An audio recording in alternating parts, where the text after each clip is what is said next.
What's going on, Kaz? We've got guests. Time to move. Don't worry, it's not our friends from Langley. I brought him. Made sure we won't follow. Thank you, Big Boss. Call me Snake. Sorry, Vic Boss. Listen up. For us, there is no victory. But in revolution, doesn't one triumph or die? We don't do either.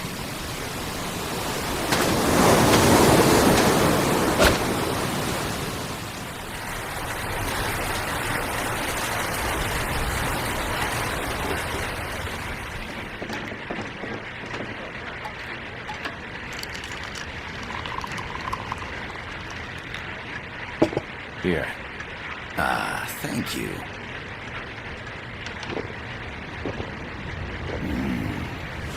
I feel like a new man. There's no coffee like Costa Rican coffee. So, what brings a distinguished scholar from the Costa Rican government to Colombia? Professor Galvez comes from Costa Rica's University for Peace. You see, over the past year, there have been sightings of an armed group in Costa Rica. They're not ours, of course. Costa Rica doesn't have an army. Correct. Article 12 of our Constitution states that the Army as a permanent institution is abolished. The Peace Constitution. You think it's rebels who fled Nicaragua? No, they don't appear to be guerrillas. They're far too organized. What's your government's take? The authorities in San Jose claim it's a multinational security firm, hired by the Development Corporation of Costa Rica. Lies, obviously. They're bringing in state-of-the-art weaponry and equipment by the shipload. Where'd they get that kind of cash? I fear La CIA may be involved. The CIA. As you both know, the United States views Central America as its backyard. Even after Cuba, we've managed to maintain a delicate balance with the U.S. And your government can't just give them the boot? We are not allowed to bear arms. Japan's constitution has something similar. Article 9. It says Japan renounces war and can't maintain an army. I understand that you and your men have neither state nor ideology. That you will fight any foe. Please, you must drive them out of our defenseless country. We come to you, the Militaire Sans Frontières. So, you want to hire us? Yes, as our deterrent. We can't afford to pay much, it's true. But we can offer you this. A forward operating base. An offshore plant in the Caribbean. Sounds pretty good to me. This place is becoming a mess anyway. Snake, we need someplace we can settle down. The government's agreed to cooperate. Unofficially, of course. A chopper for transport would be nice too. I'll see what I can do. Hold it. You seem to think we're just a pack of dogs of war. Is that right? Yes, that's what I've heard.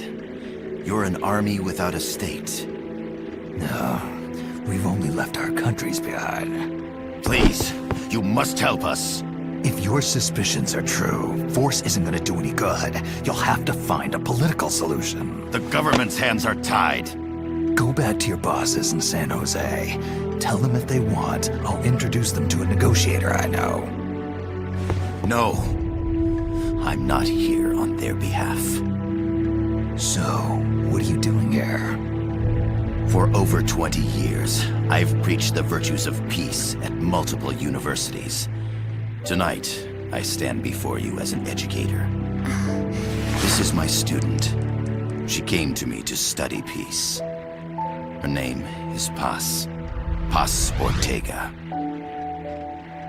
Paz. Peace. No kidding. That's my name too. Kazuhira. It's Japanese for peace. Pleased to meet you, Paz. Call me Kaz. They've got a supply port north of Puerto Limon, a town in la Costa del Mar Caribe. A few days ago, Paz stumbled upon that facility while searching for a lost friend. She was captured.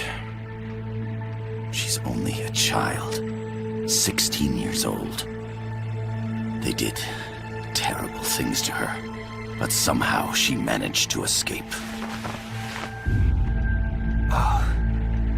Thank God. She's huérfana. Her mother died when she was small, and she lost her grandparents in the Civil War. She hates war with a passion like no other.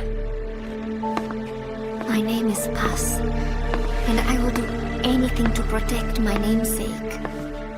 It is my one and only purpose. Please, get them out of my country. Make them leave Costa Rica. Sorry, kid. We know who you are, Big Boss. That is why we've come to you.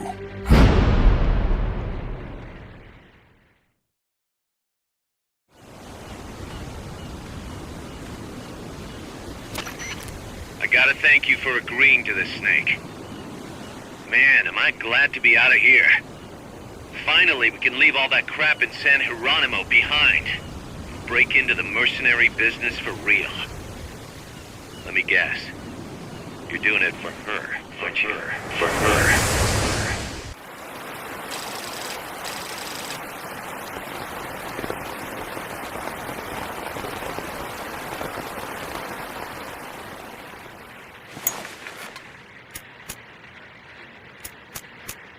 Are they still here? Come on, Snake. This could be good for us. They're willing to give us an offshore plant, a place we can finally put down some roots. This is our chance to expand MSF. We don't need a place to stay, Kaz. We're nomads. We always will be. What? You'd rather keep wandering from conflict to conflict? Tools in the hands of whoever's fighting at the time? The second we settle down, who's to say we won't become the warmongers? Listen to me, Snake. We're not mercenaries. We're not a foreign legion. MSF's a business. A new kind of business. Look, it's not like we're trying to start a war here. All we need to do is find out who this security company really is. Come on, Kaz. It's pretty obvious that they're backed by the CIA. Wait a sec. That would mean... Our friend, the professor, is likely KGB. I see. We'd be making an enemy of our homeland. And there'd be no turning back. This damn thing won't light. Huh? Put on some coffee, Kaz. It's time for a little chat with the professor.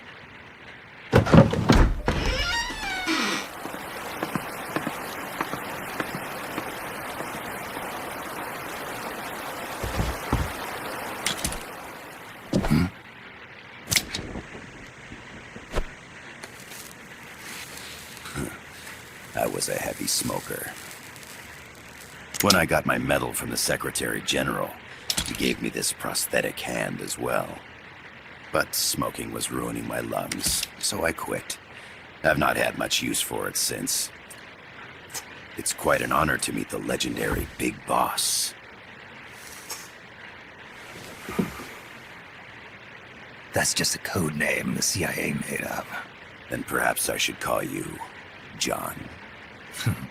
I don't have a name. Stop using that code name you liked so much 10 years ago. What about you, comrade? What do they call you back at Center? Well then, allow me to get straight to the point.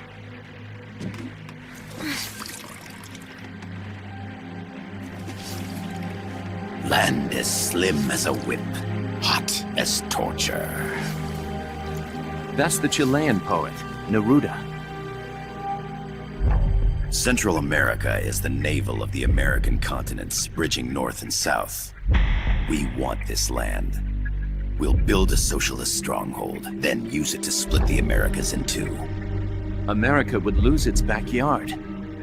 And with it, its economic production, shipping lanes, and strategic value. We, on the other hand, would gain a base from which all of Latin America would be well within our reach. He who controls Central America will win this Cold War. First comes Nicaragua, toppling the pro-American Somoza regime. In preparation, we've begun instigating anti-Somoza sentiment and providing aid to the Sandinista National Liberation Front. You're manipulating Sandinista into overthrowing Somoza for you. After the revolution, Nicaragua will become a socialist state. You think America's just gonna let that happen? Certainly not. After all, the CIA is already here. And that's the armed group inside Costa Rica. Precisely. It's clear that they've been sent in to disrupt our efforts across the border in Nicaragua. Simply put, the army now stationed in Costa Rica is CIA capital. But it's more complex than that. The CIA's got something else planned as well. What? That is the million-dollar question. Big Boss, we want you and your unit to find the answer. Infiltrate and investigate the facility in La Costa where Paz was imprisoned. Learn all you can of their operations. Then, drive them out of the country.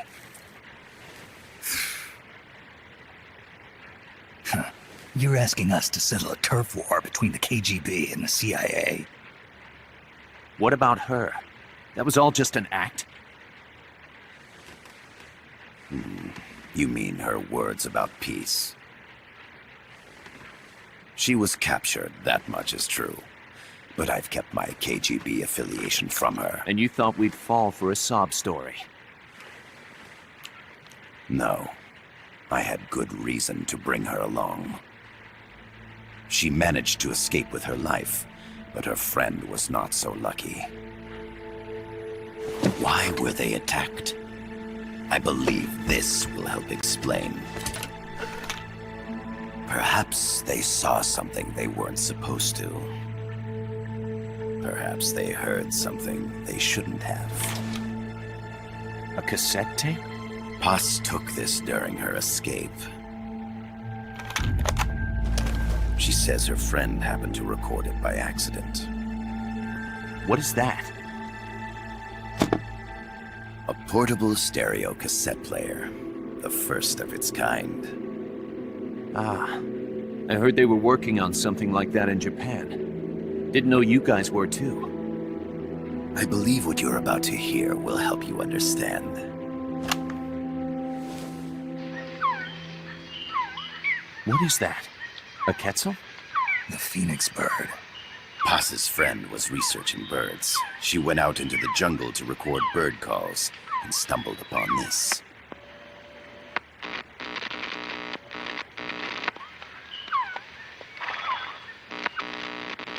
So? So what?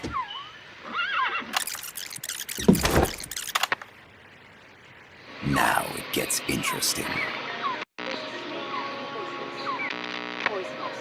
I need to get rid of it. I chase it back to its nest. You can't.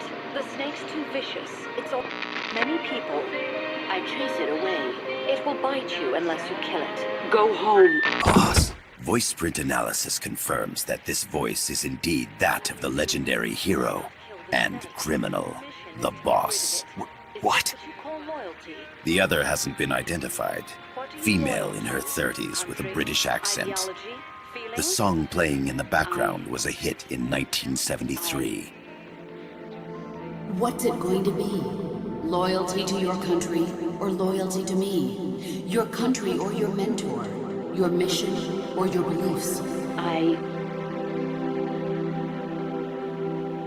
am loyal to Boss myself. is alive in Costa Rica. Who's that? As I understand it, she was your commander, fought by your side, and that you killed her under orders from the CIA, thus surpassing her to become the hero known as Big Boss.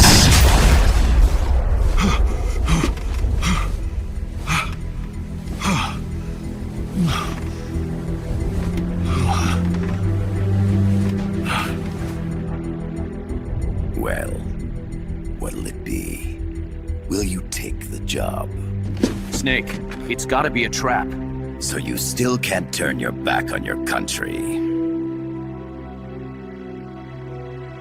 Then I suppose you won't need this.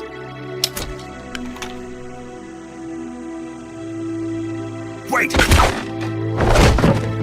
Snake? I'll do it for the girl. For Paz. Okay. For peace, then.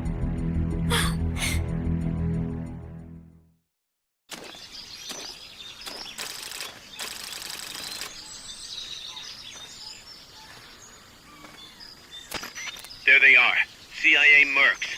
Snake, you've got to get past them undetected. Avoid combat whenever possible.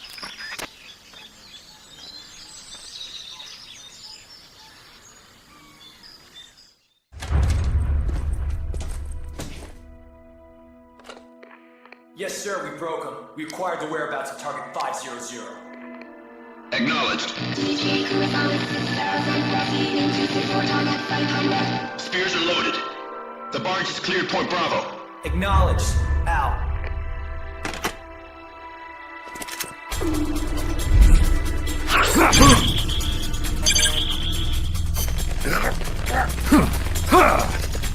Freeze! The cargo. Where's it headed? What is it? Air suit! In the mountains! What's up there?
This is Snake. Kaz, can you hear me? Loud and clear. You found a radio. It's got a circuit that reverses the audio phase. Let's switch frequencies from time to time, just to make sure we're not detected. I found a map of their bases. The cargo's heading from the marshes west towards Irasu. Nice going, boss. Kaz, this place is full of film badges. Dozens of them. Film badges? Like the ones used to measure radiation exposure? The radio man was wearing one. And whoever he was talking to called the cargo spears. Wait, that would mean... Nukes. They're bringing nukes into Costa Rica. Holy Mother of God.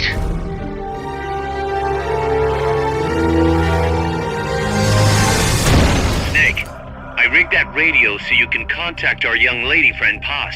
Is she okay? No need to worry. She's tougher than you think. Still just a kid. Which is exactly why she could be an effective source of information. Besides, that little Angel de la Paz is the one who gave us this mission, right? I guess. I'll put her on. Snake, Paz, where are you? Ciudad Colon. A school. The teacher told me to stay here until things quiet down. Teacher?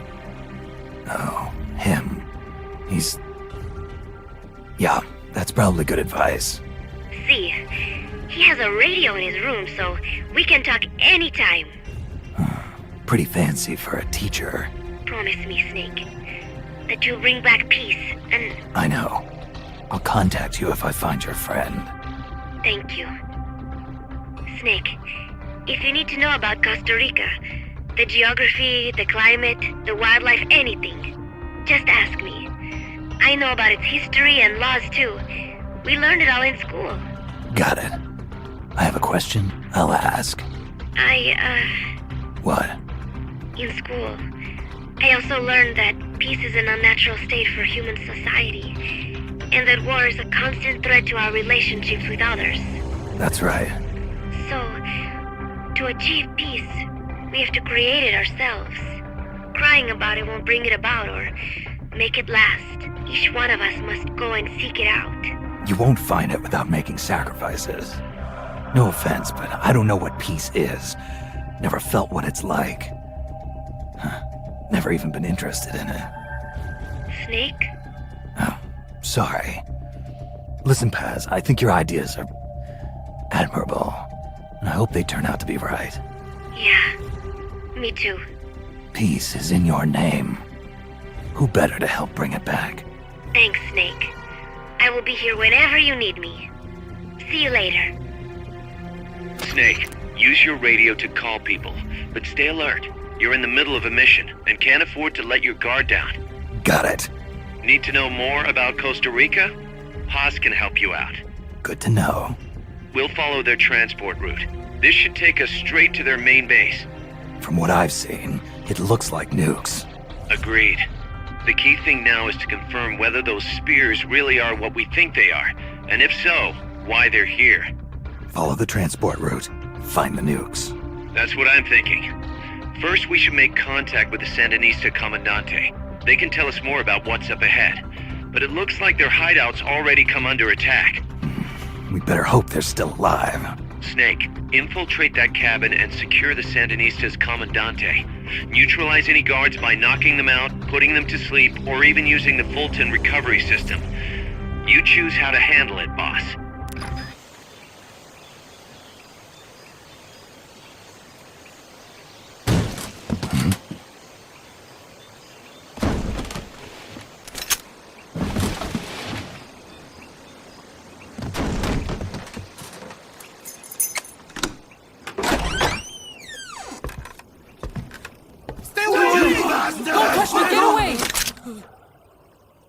¿Quién es?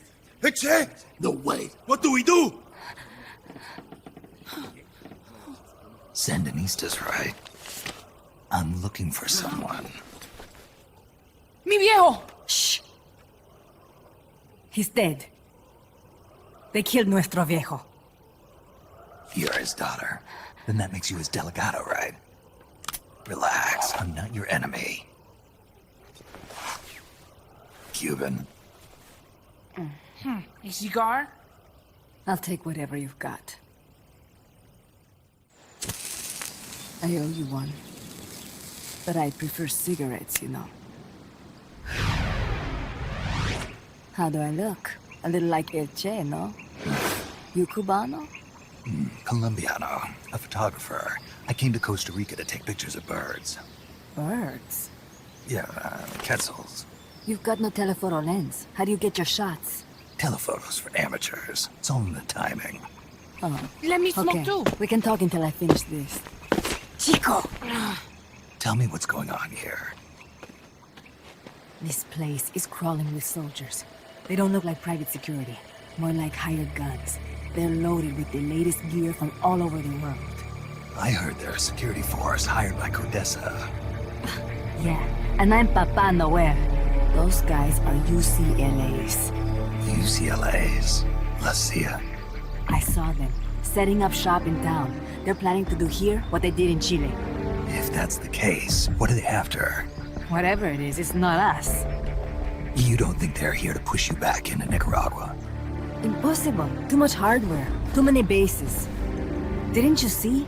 They've got helicopters, tanks. It's like we're in Da Nang. There must be something else. They have a base near here.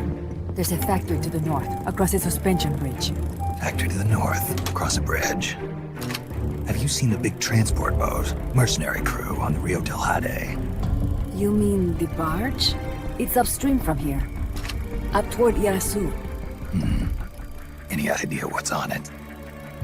I could introduce you to some of our compas up there. But I don't recommend going to the mountains. We've lost a lot of people there. They take us captive, torture us for information about our compas, and then they kill us like pigs. Got it! Alright! This was our last hideout, the final refuge for El Frente, after being pushed out of Nicaragua and into this peaceful paradise of Costa Rica. Then, El Monstruo attacked.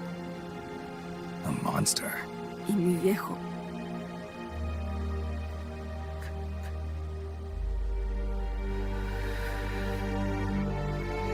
Mi viejo. Papá. He was la esperanza. Our hope.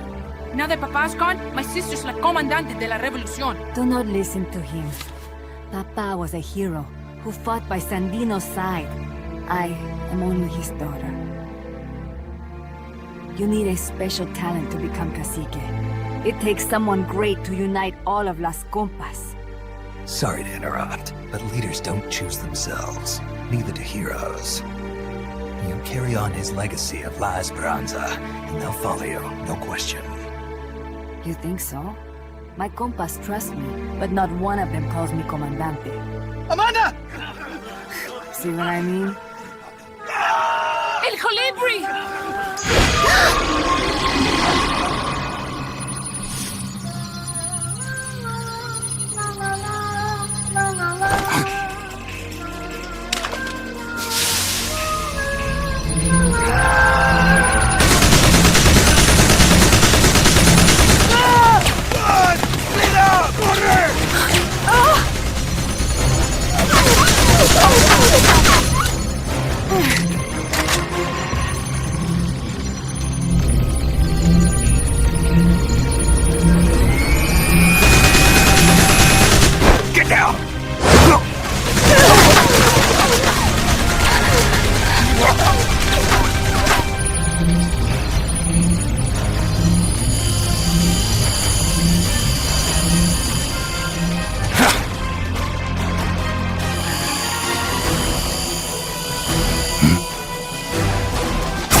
An unmanned weapon!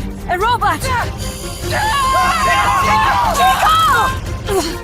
No! He won't survive the fall! Out of my way! Better for him to die at the hand of a compa than suffer their torture.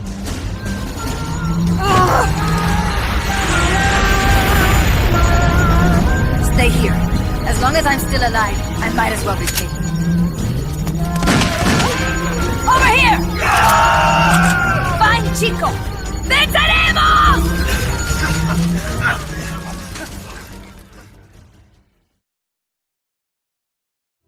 Snake, what was that thing? Whatever it was, it looked unmanned. Unmanned? I'd heard rumors, but an operational unit? What the hell is going on here? Not to quote Amanda, but the hardware they've got here isn't just unusual, it's overkill, which means one thing. It's nukes. So the question now becomes why? We can't make that call yet. We need more intel. How? Our source is dead. But his daughter isn't. Good thinking. We can follow her. Head for the next outpost and make contact with Amanda if she's still alive. Roger.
fall!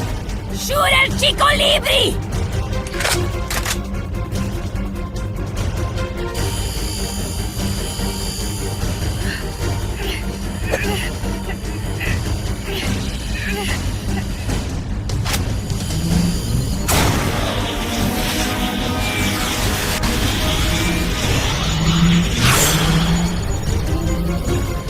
I will take my own life before I sell out my copas under torture.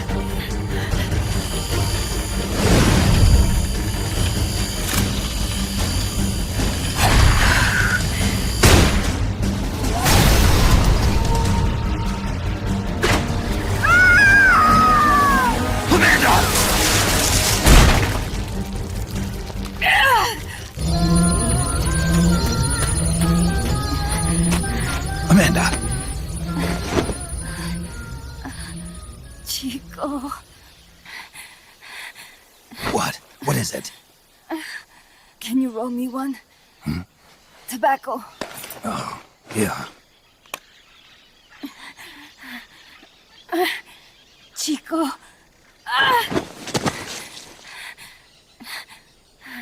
Hold still. I treated him like a kid again. We fought. I didn't want Chico to know. Kept it a secret. Somoza's Guardia chased us out of Nicaragua. Across the Rio San Juan. And we ended up here. The only reason we've been able to keep on fighting. Amanda. The factory. You saw it? The banana factory. A front. It's a drug refining plant. The KGB set it up for us to run. We used the income to buy food and weapons. Mi viejo never said a word, but we all knew. Everyone except Chico. Everything we have. Our weapons, our compass. He brought it all together.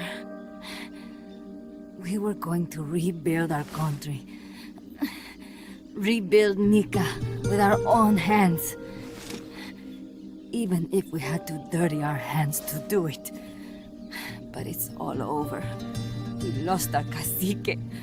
Papa. I could never replace him. Now they've taken the plant from us too. There's no place left to regroup. No way to fight la revolución. Here, I rolled you one.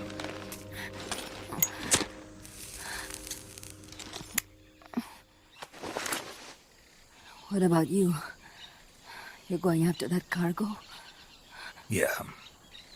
Must be important, Looks that way. It looks like it could be nukes. What? Nukes? Madre de Dios. No time to waste. We must get to Irasu. The transport route leads there. It must be where they're holding Chico and my compas, too. Whenever Chico and I argue, he goes off to be by himself. That's why he knows more than anybody about their bases. Chico... You're pretty worried about your baby brother. This is why I'm not fit to be a leader.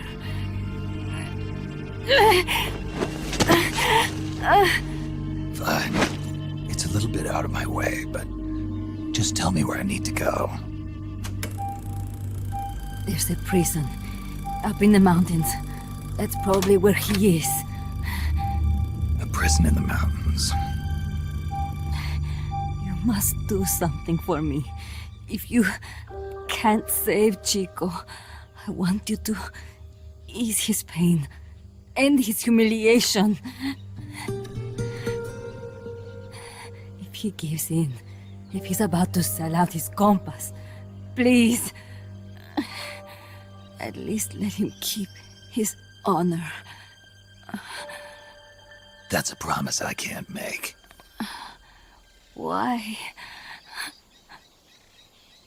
Amanda, we gave up our homes, but we're still alive. We're still fighting. And there's always another reason to keep on living.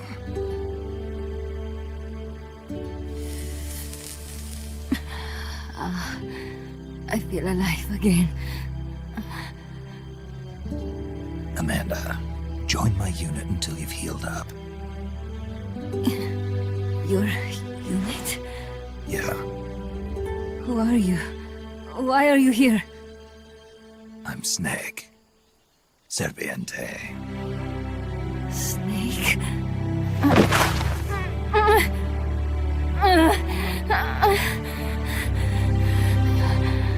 Could it be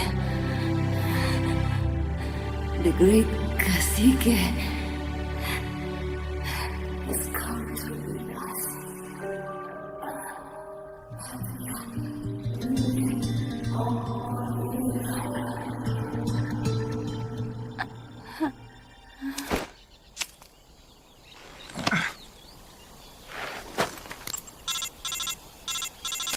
Kaz, can you hear me? MSF here. One for recovery. She's wounded.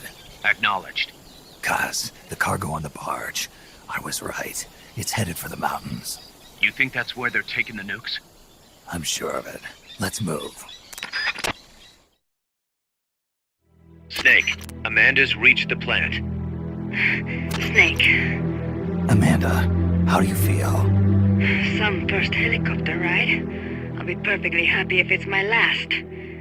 As you can see, she's doing fine. I set Amanda up with her own frequency, so call her anytime you need to. If you have any questions about American bases or mercenary units, or about El Frente, just ask. And please, do not forget my compas and Chico. Don't worry. It's good to be working with you, boss. Snake, we can monitor her condition in sickbay. Remember to assign roles to any POWs you bring back to Mother Base. How this outfit gets built depends on who we assign to what jobs. That'll determine how Mother Base grows. It's one of your most important roles, boss. Yeah, I know.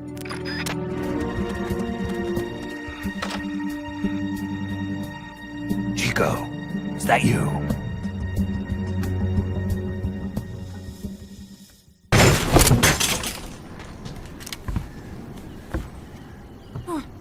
Who's there? Chico, it's me. You're that photographer. That's right. A war photographer. Huh? I thought you were here for the birds. Yeah, the birds of the battlefield. Whoa! Is that chess? Can I see it? Wow, the same kind of chair used! You can't keep it, kid. Here, have these instead. Those photos! Huh. Oh no, Amanda! She's safe. Don't worry. You sure? We're patching her up back at my place. She's hurt? I said, don't worry.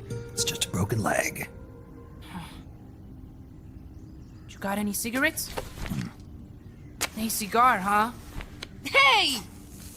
It's not for kids. Chico, do you know where they took the cargo? Cargo? What cargo? Let me rephrase that. How do they get stuff from the coast up here? Oh, that I can tell you. When the cargo gets to the harbor, they first send it up the marshes on a barge. Then, they load it onto a jungle train past the banana plantation and transport it by rail. The train stops here. When it gets to the train terminal past the coffee plantation, they reload it again. This time onto a truck, which disappears into a tunnel heading toward the mountains. Disappears? Chico, what's on the other side of that tunnel? Nobody knows. None of our compas ever got close enough. He's protected by a spirit. A spirit? Yeah, a giant monster. El Basilisco. The king of snakes. No, really, I saw it. I was camping up there one day, and just as I was waking up around dawn, I heard this loud noise. I opened my eyes and saw an enormous shadow. Must have been 30 bara at least. He was walking, on legs as big as trees. Where did you see it? At the terminal near the tunnel, but I only saw it that one time. What exactly were you doing there? Well, me and my sister got into a fight. And you just happened to go camping. You know, their train should be arriving at the place I saw El Basilisco right about now. Is it far? No, really. Go past the coffee plantation, and it'll be to the north. What are you chasing? Something that could keep the world in balance. Or destroy it. Huh? I heard that place was a narcotics plant before those guys took it over. But you already knew that, didn't you? Look, I get it. Even revolutionaries need to pay the bills. Still, must be tough for a kid like you to swallow. You're damn right it is. The route they use to transport stuff is the same one mi viejo used to smuggle drugs. He sold the drugs to the Norte Americanos and used the profits to fund the army. They tried to keep it hidden from me. Is that why you went camping? Yes. I managed to sneak into the plant a few times and I tried to set it on fire. Everyone treats me like a child. I couldn't stand it anymore. I'm not a kid, I'm 12. Couldn't do it though, could you? Chico, growing up means choosing how you're gonna live your life. To do the right thing, you sometimes have to leave the things you care about behind. Parents, family, your homeland. But mi viejo.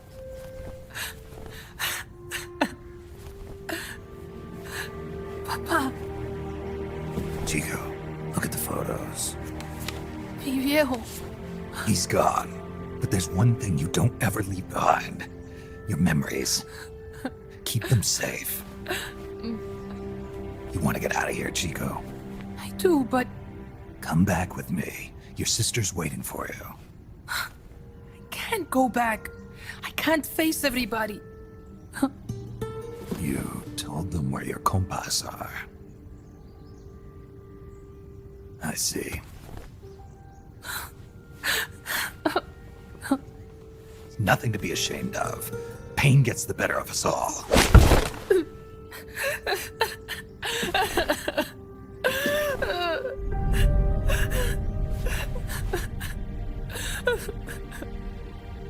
I wish I was dead. Okay then. I'll put you out of your misery. What? Any last words? Shoot. You are only going to kill a man.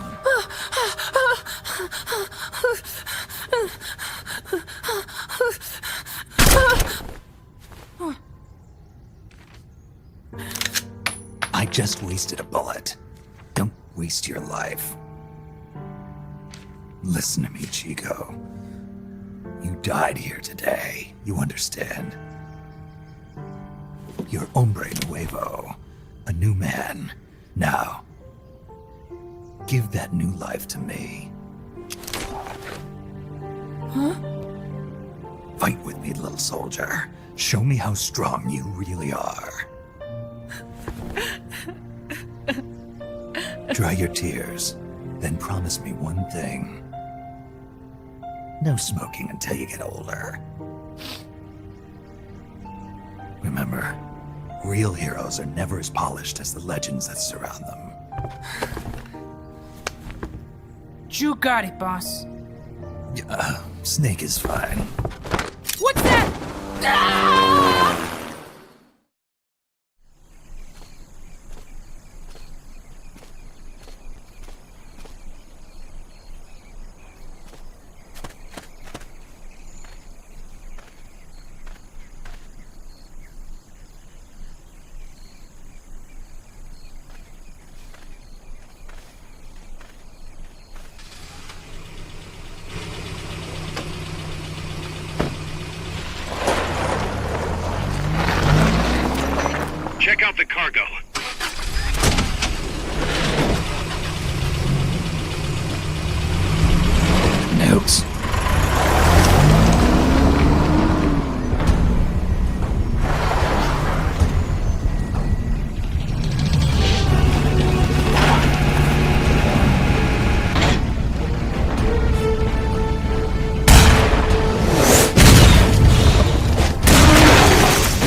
truck is headed up the mountain road past the tunnel. So it was nukes after all. What now? Their main base is up ahead. I better hurry after them then. But... Kaz, if I don't get moving, it'll be too late. All right. I guess you never did let dangerous assignments or risk aversion get in your way. How do I get inside the mountain? I can forget about the tunnel. Yeah, the tank took care of that. Any other routes? Why don't I let a local expert take over? Snake, you need a way into the mountain? Yeah, got one. Let's see. Do you remember that precinct I was in? In the village, right? Right. Go back to the village and head north. There is a bridge that connects to the mountain road. It crosses over a gorge. That's probably the best way. But there is a little problem. The path heading north from the village is barricaded. You might have to break through. Got it. The heart of Irasu. That's where the enemy's base has got to be, Snake. And maybe... Let me guess. The Basilisco. You don't believe me, do you? No, I mean... We'll have to see. Snake, Irazu features a number of crater lakes. The Odeberg government had planned to use those lakes to construct hydroelectric plants as one of its big state development projects. The project was scrapped, but there's still a small opening at the bottom of the lake. Meaning? I checked the satellite imagery, but didn't see anything man-made, which means they probably built a base inside the mountain. Could just be a storage igloo for explosives, or maybe some kind of research facility. What do they hope to accomplish by bringing the nukes there? First things first, get past that barricade north of the village. Looks like the only way through is the noisy way. You'll have to blow it up. Once the charge is planted, press the attack button without aiming to detonate it. Good work,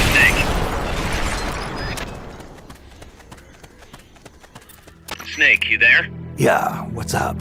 You've got to talk to Amanda. What happened? She wants to leave sickbay and get back on the battlefield, but she's not fully healed. She's still in crutches. Who'd be crazy enough to try and fight like that? You have to talk some sense into her. Is she with you right now? No, she's in sickbay. She keeps shouting about how she doesn't want to be there. She won't shut up about it. She's driving me... Let her go. What? If that's what she wants, let her go. I'm really not in the mood for jokes, Snake. I'm serious.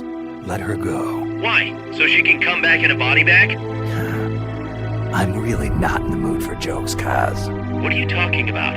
Amanda isn't the type to just sit around in sickbay. She has a sense of duty. Her purpose in life is to fight. The battlefield isn't just the best thing for her, it's the best thing for her compas too. She'll be a huge morale boost that can only benefit MSF. You think so? You're good at fighting, Kaz. One of the best. But you've got a lot to learn when it comes to people. So, where should I put her? I'll think it over and find a team for her. Don't worry. She won't let us down. Whatever you say, boss. Kaz, I'm inside the facility. There's rows and rows of trucks here. If that's where they brought the nukes, then the truck we're after should be there. This is the one. The exhaust's still warm. The cargo's already been offloaded.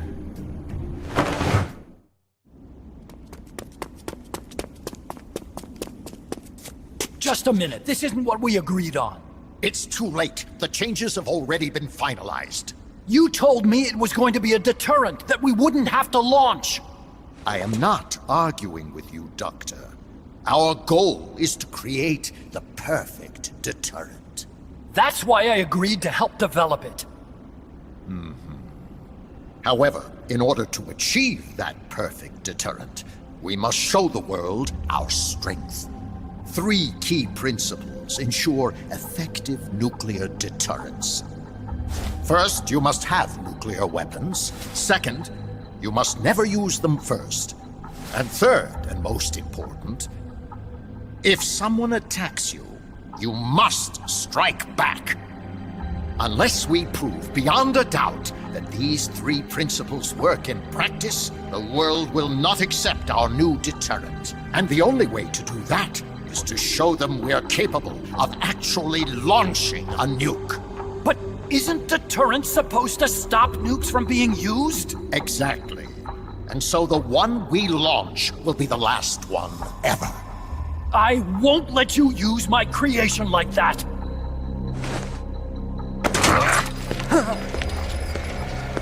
Your creation? That thing wasn't even your idea to begin with. You stole it, didn't you?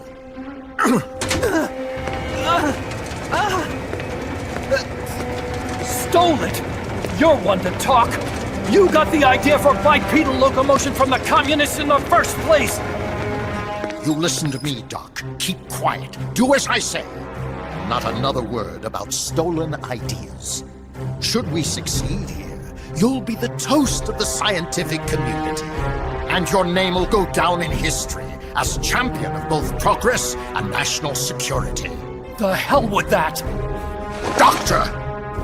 Unless we prove we're capable of launching, Peace Walker is useless as a deterrent.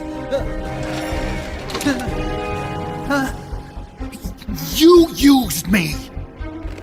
We used each other. I'll get my old director's job back at headquarters, and you'll finally be able to walk tall among your colleagues. I won't let you get away with this! How unfortunate. Guess I'll just have to take your legs for myself.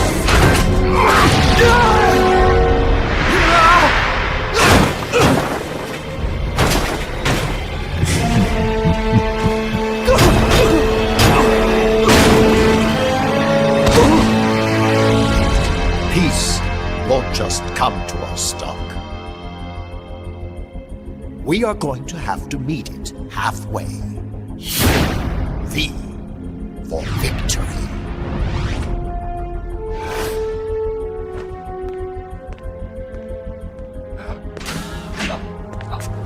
Wait!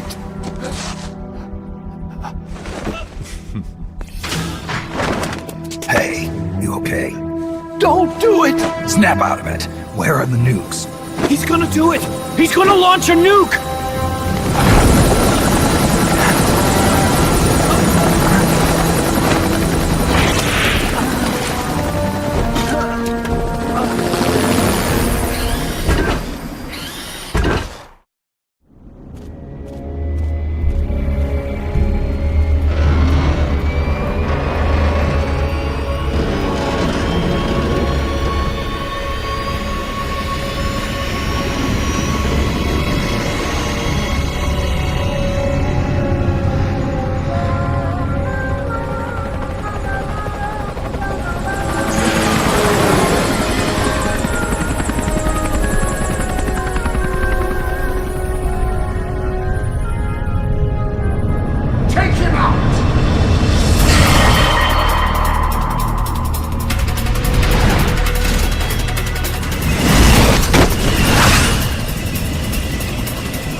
That was an unmanned weapon. A prototype. I made it myself. Who are you? I work here. Well, used to, anyway. Name's Huey.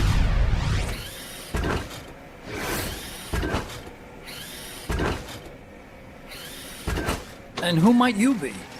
You don't look like one of those mercenaries. Me? I'm an entomologist. A fighting entomologist? Yeah, I specialize in butterflies. I'm here to catch Ulysses. Ulysses? Huh. I didn't think they lived in Costa Rica. Morphos, maybe? That's it. Need to get some before the Washington Treaty goes into effect. Says here Morphos aren't covered under the treaty. Must have slipped my mind. You sure you're feeling all right?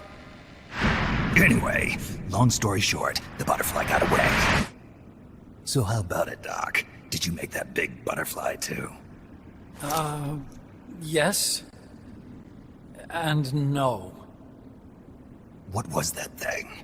What are they doing here? Huh. Something tells me you're no ordinary entomologist.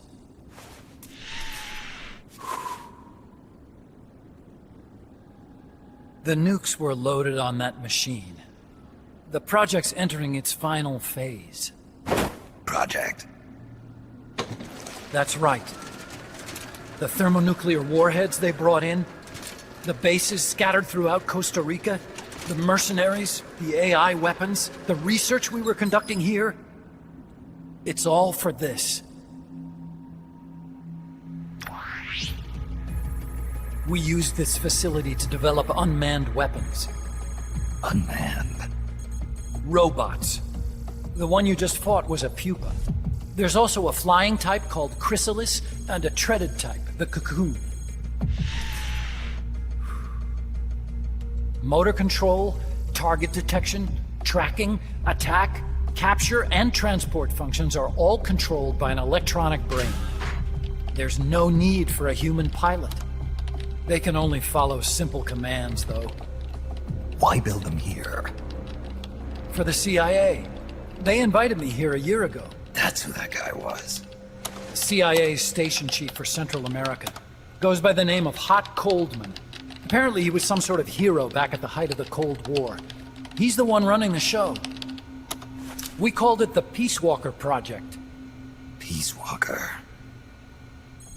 They're going to deploy a new type of nuclear weapon along the Caribbean coast of Latin America. A mobile, unmanned nuclear platform. Unmanned nuclear platform? A fail-deadly system that can automatically move into position and launch a retaliatory nuclear strike. It can move on its own, and stealth shields it from radar and satellite detection, drastically reducing the risk of it being destroyed in a preemptive strike. And this is the new deterrent? Supposed to be. The problem is the locomotion system.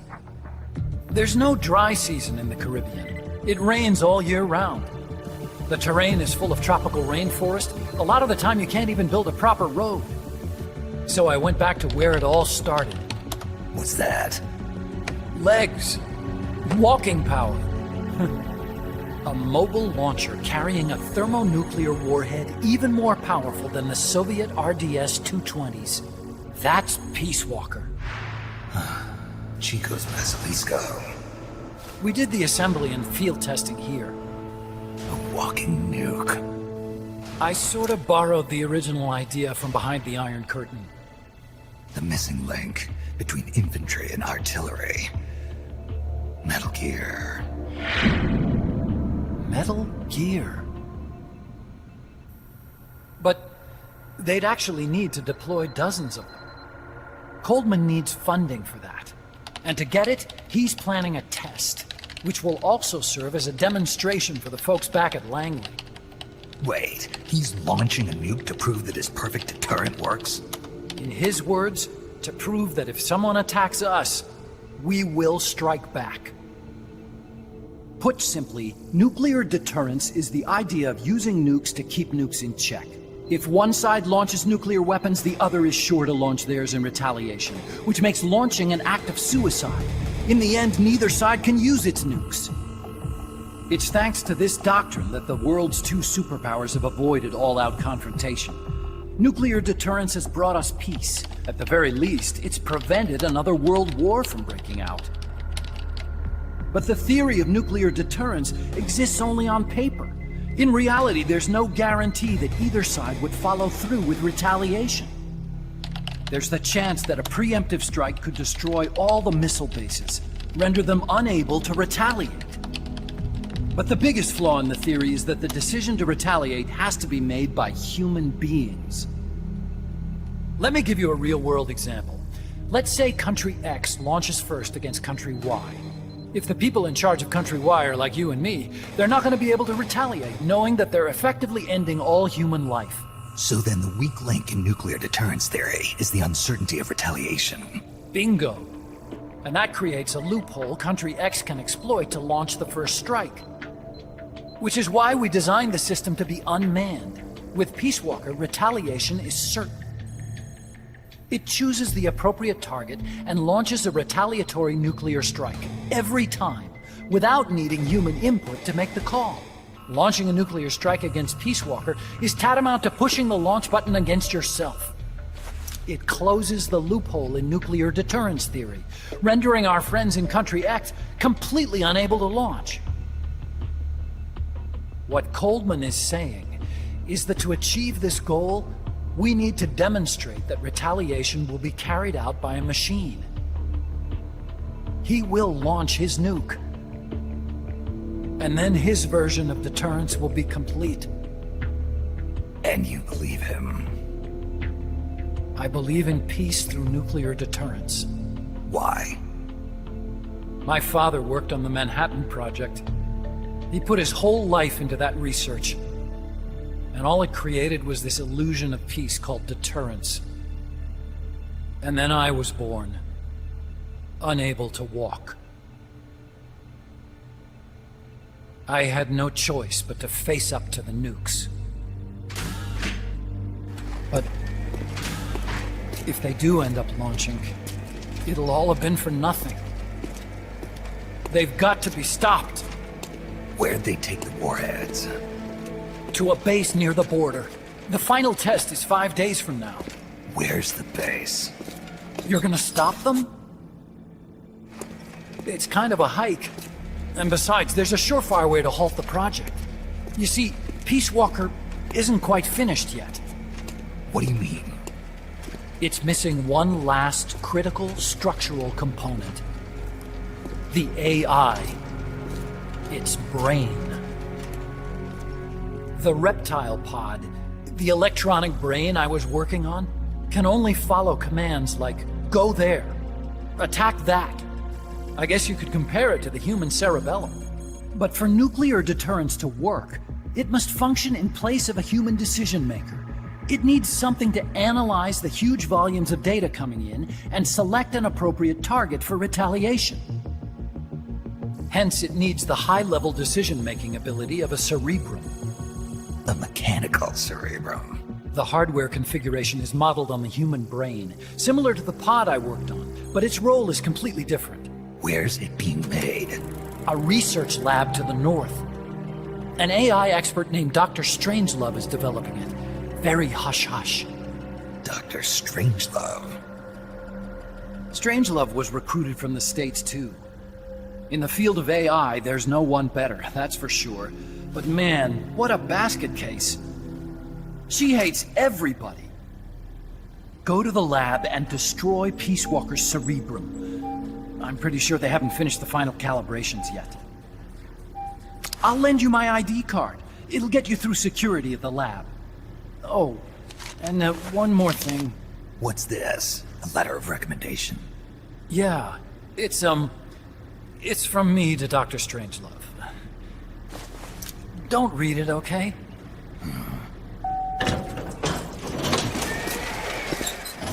So what will you do now? I'm done with science. At this rate, I'm probably already halfway to hell anyway. Not so fast. Why not join us? Our place is outer heaven. You'd fit right in. Outer heaven? Yeah. I'm probably better suited to something like that than this paradise. Good. You get a free balloon trip for signing up. Enjoy it. You'll feel like a butterfly. You're an agent, right? Who do you work for? Me? I was a Cold War tool, same as you. Now I'm not so useful anymore, so they cut me loose. I don't answer to anyone. Call me Snake. Snake? That name seems familiar somehow. Death. Probably just deja vu. You see that there? Beyond the cloud forest? See those ruins? Yeah. That's where you'll find Dr. Strangelove's lab.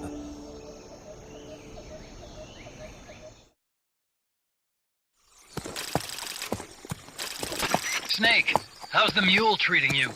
At this pace, I should be there by tomorrow morning. You've got to hurry. The AI could be completed any time now. It'd be nice to have a guide. Already on it. I've enlisted Paz to help you. She knows the jungle pretty well. Snake, I know you are an expert in survival, but you need to stay alert. You are in an ancient jungle so foggy, you can hardly see the trees. It is home to 2,500 species of plants, including 400 types of orchids. There are also 500 species of butterflies, and over 400 species of wild birds. The bedrock is solid enough that Mayan ruins have miraculously survived centuries of earthquakes. An AI lab in a Mayan ruin. Who'd have thought, hey, Huey? My sentiments exactly. That doesn't mean security's any less tight, though. You still have the ID card I gave you, don't you? Got it right here. That'll get you through the gate, no problem. After that, you're on your own. As long as the AI remains unassembled, Coldman's plan's on ice. What about security inside the lab? Well, it shouldn't be a problem for you. Strangelove demanded that the security presence inside the lab be kept to a minimum. It's not all good news, Snake. Coldman knows we're here. He's raised security in the area surrounding the lab. You'll be seeing a lot of that Chrysalis UAV, and a bunch of patrol choppers too. There may be scouts in the jungle lying in ambush. As you approach the lab, be extra vigilant. I'll be careful.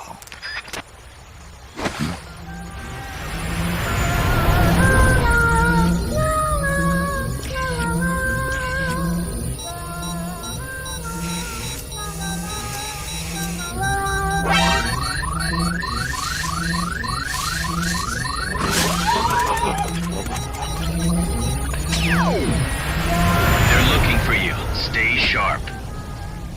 Snake, Strangelove's lab is a few miles to the north. It won't be long before the AI is complete. Don't let that happen. Thanks for putting me on the R&D team, Snake. I'll cut to the chase. We've commenced development on our own bipedal weapon. The only thing is, we don't exactly have easy access to resources here. Yeah. Unfortunately, we don't have the budget of a defense department behind us. I understand. That's why I want to ask you something. If you fight any more AI weapons, could you try to gather as many of their parts as you can? That would really make things go a lot smoother. Again, easier said than done. If anyone could do it, you can, boss. You single-handedly took out the pupa. True. Look, if you're not interested, I can just work with what we have here. I'm not trying to force you to take unnecessary risks. You're the boss around here. All right. No promises, but I'll think about it. Great. Also, each AI weapon has a head part that serves as the core of its armament. Recovering a head part will allow you to use the weapon associated with that part. But those guys won't go down without a fight, so don't get too preoccupied with this stuff. Don't worry. I'm not about to risk my life for a bunch of scrap. I would hope not. One more thing. Our new bipedal weapon needs a name. Good point. We can't keep calling it our bipedal weapon. I had a talk with Miller, and we came up with Metal Gear Zeke. Metal Gear? Zeke? Yep. As you know, Metal Gear was coined by Granin. And Zeke? It's a name the U.S. military gave to Japanese aircraft that flew during World War II. Zeke was the Japanese Navy's best fighter plane. So are you okay with that, Snake? Sure. Fine by me. Miller was saying that an army without borders will need a deterrent against other countries. He's right. With Metal Gear, MSF can achieve true independence. Here's hoping.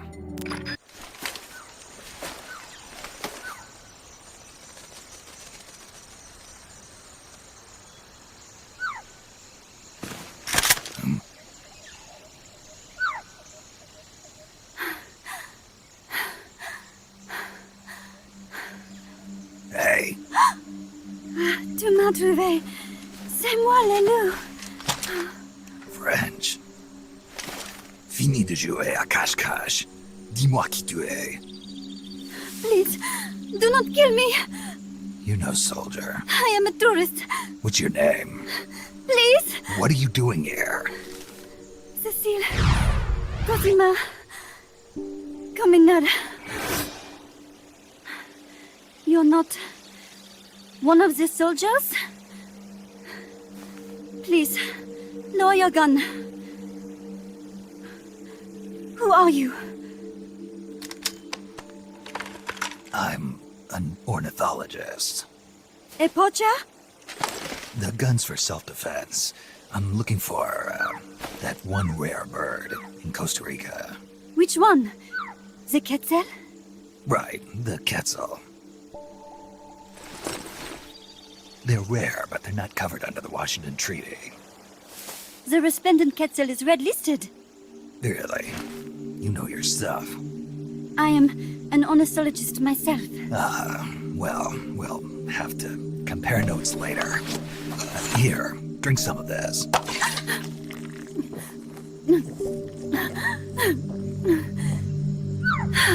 You saved me.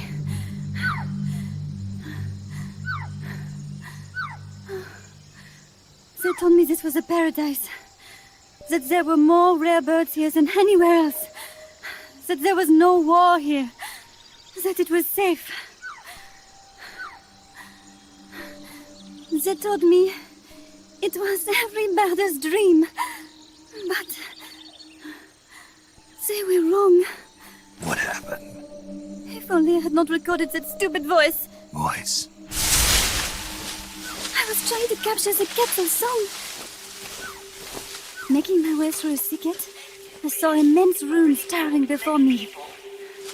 I chase it away. It will bite you unless you kill it. Go home. You're the one who made the tape. I am loyal to myself. Who's there? I was captured by that woman. But she was kind. She gave me food to eat and even bathed me herself each day. But she said I could go home in a month. So whatever you do, don't take off the blindfold. Do so, and you will never leave here. Guess you didn't listen. How'd you escape? I waited for an opening. Stole an ID card. They almost caught me, but I managed to elude them. You made it this far and then succumbed to exhaustion. I was barefoot, with no supplies.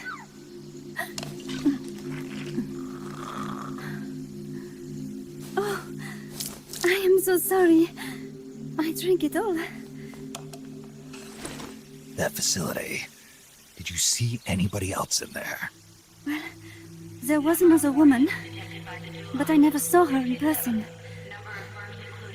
Because, you know, the blindfold. Oh yes, she often sang. Sang? It was such a strange song. What kind of person was she? Could you tell anything from her voice? I don't know. I don't even know why I was held a prisoner. They confiscated my equipment, my supplies, my passport, money, everything. The only thing I was allowed to keep were my undergarments, so that I would not be able to escape. And now, I am without even the means to prove who I am. I will not make it home to Paris like this. In that case, come to our place. Huh? You don't need a passport there. Don't even need a name. If you want to go back to Paris, we'll take you there anytime. What I want is a shower, a change of clothes, and a cigarette. I've got a cigar. It's Cuban. Not French cigarettes? I prefer unfiltered. Fresh out. But Come back to my place, and you can have all the French cigarettes you want. It sounds like heaven. Close, but not quite. Outer heaven. It is something better all the time. So, you must have gotten a look at the facility when you escaped, right? What's in there? Lots of machinery. A big computer, like you would see in the university. What about the room where you heard the voice? Anybody in there? I don't know. There was a tube. A large tube in the back. When I approached it, I heard a voice. What did it say? Jack. Yes, it simply said Jack, over and over. Jack. Listen, you've got to get me out of here. I really need a shower. Wait here. I still got business to take care of. What? You're not thinking of going in there, are you? You can't leave me here. Relax. I'll have some friends pick you up. This is Miller. One for recovery. A civilian. Snake, we don't have room for any more civilians here. Not even for a blonde Parisienne. A what? So she's, pretty foxy? See for yourself. If what she's saying is true, I think we found Paz's friend. The missing one? I'm thinking that she's the one that made that tape. Have her listen to it when she gets there. So she's safe then. Good news. I'm sure Paz will be glad to hear it. You bet. Snake, the ruins are just up ahead. Head north. On my way. What about me? Stay put. Ever wonder what it's like to be a bird? Huh?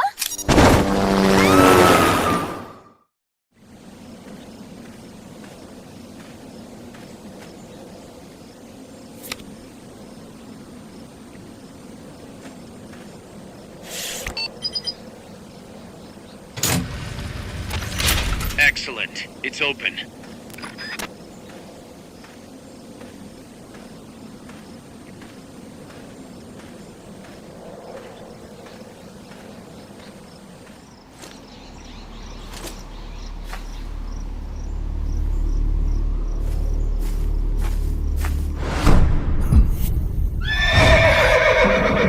It can't be.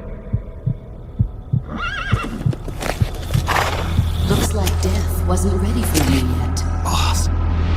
And who might you be? You.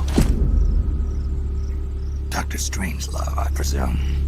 I've been waiting, Snake. Yes, waiting without joy or pleasure. Waiting for the one I despise. Don't move! Don't move? You men and your guns. You all say the same thing. I suppose you're here to destroy my research. Yes, I know. Just as I know what you did 10 years ago. Go on. Kill me like you killed her. Kill me like you killed the boss. Kill me! What exactly do you... Come on, Snake. Or should I say Big Boss? That filthy title given you as reward for murder. Do you still wear it with pride? You chose a shadowy country over the mentor who made you what you are. You brought despair to good soldiers everywhere. You used the pretext of a mission to kill a true hero. Is that what you call loyalty? Answer me! The boss. Well, what do you have to say for yourself? She betrayed America. She stole a Davy Crockett and then defected to the other side. She used an American nuclear weapon to attack Soviet territory. The only way for Washington to prove its innocence to Moscow was to eliminate the traitor themselves. The boss's death was the only thing that could have prevented all-out nuclear war. Is that what you call the truth? It's the truth as it was told to me.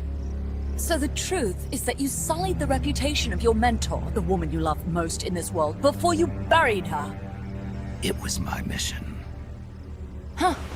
So that's the conclusion you came to in order to live with yourself. What's the boss to you? I'm the one she abandoned when she left this world. I won't rest until I get answers from the woman I loved. You and I are the same. We are the walking dead. Would you like to meet her? The boss is gone. Not so fast. You'd like to meet her, wouldn't you? I can arrange it. You took her life. I gave it back. You what? Care for a sniff? It's only snuff. You're a cigar man, aren't you? Well, there's no smoking in there, so if you want to meet her, you'd best partake now. Follow me. This is my baby, my morpho butterfly. It's neither pupa nor cocoon, but an imago. A complete individual, in the fullest sense of the word. Is someone there? Boss. We have a visitor. I'll introduce him. Don't try anything foolish. As long as we're in here, I can reduce you to carbon at the press of a button. Who are you?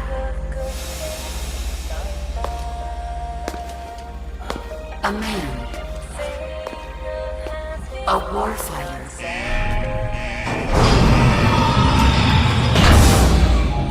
Boss. Is that you? I call it the mammal pod. Mammal pod? For my participation on the project, I demanded access to all information on the boss. Everything the CIA had. Her personal history, military records, physiological data, correspondence, the files for every operation she took part in, every decision she ever made at every possible turn, what she took and what was taken from her, her pain and her pleasure, her joy and sorrow, her life and death, and yes, even you. Why would you do that? Coldman sought an MAD-based AI that would deliver an effective retaliatory strike against the most appropriate target in response to a nuclear attack from a hypothetical adversary. An unmanned device to act as a deterrent capable of making the decisions and taking the actions that human beings cannot. I therefore concluded he required a cool, calculating machine programmed to inflict swift, sure, and utter annihilation upon the enemy. No retaliation. But he took it upon himself to come up with a different answer. He said he needed the thought patterns of the very finest rational mind, one that thought on a global scale, took both past and future into consideration, and reached the best decision, no matter how painful. And that's why you asked for everything they had on the boss. It was the logical thing to do. I knew of only one person who could be entrusted with the fate of the entire human race. What's your real goal here? To clear her name. Why was a legendary hero forced to betray her country? Why was she targeted for assassination by you, her most beloved disciple? I have no use for fabrications. I want the truth. The boss's last will. You must be dying to know yourself. No. She abandoned her country. Abandoned us all. Really? You think you understand her feelings? You're trying to recreate the boss's last will. Is that it? Why don't you ask her yourself, Jack? What? Jack? Boss. Jack! Boss. Jack! Go home. I'm not your boss anymore. Boss. Go home! No, Complete your mission, Snake. Extinguish that noble soul once again. If you can.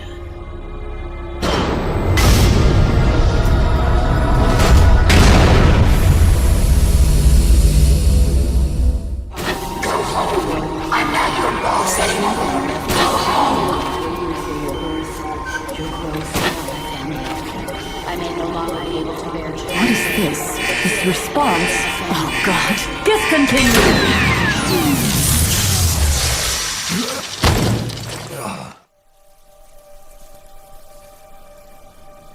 I taught you all I could. The rest you needed to learn on your own. Techniques, sure. But what about how to think like a soldier?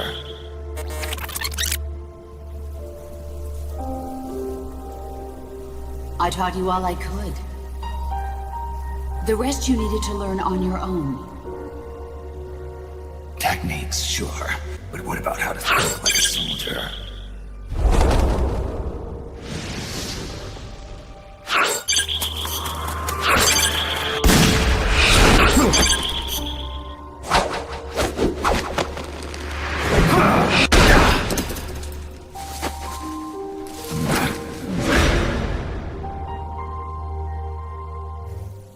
There's a saying in the Orient, loyalty to the end.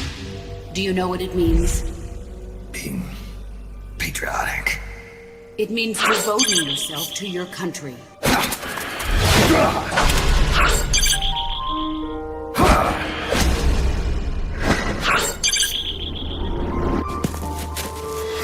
As long as we have loyalty to the end, there's no point in believing in anything, even in those we love. That's the way a soldier's supposed to think. The only thing we can believe in with absolute certainty is the mission, Jack.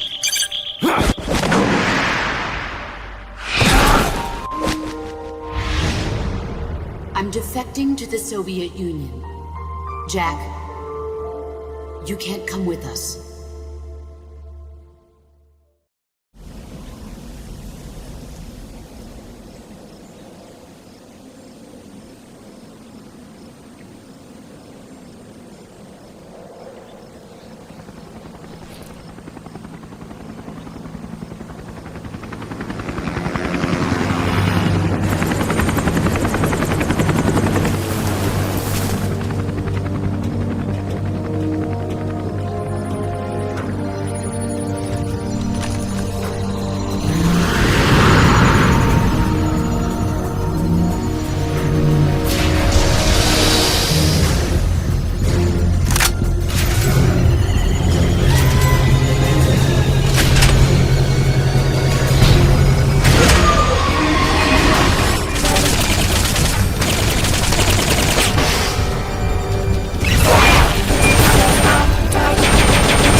memory boards.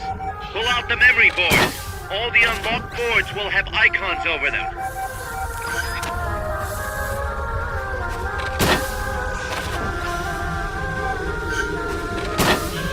Any boards you remove can be used to build our own AI weapon.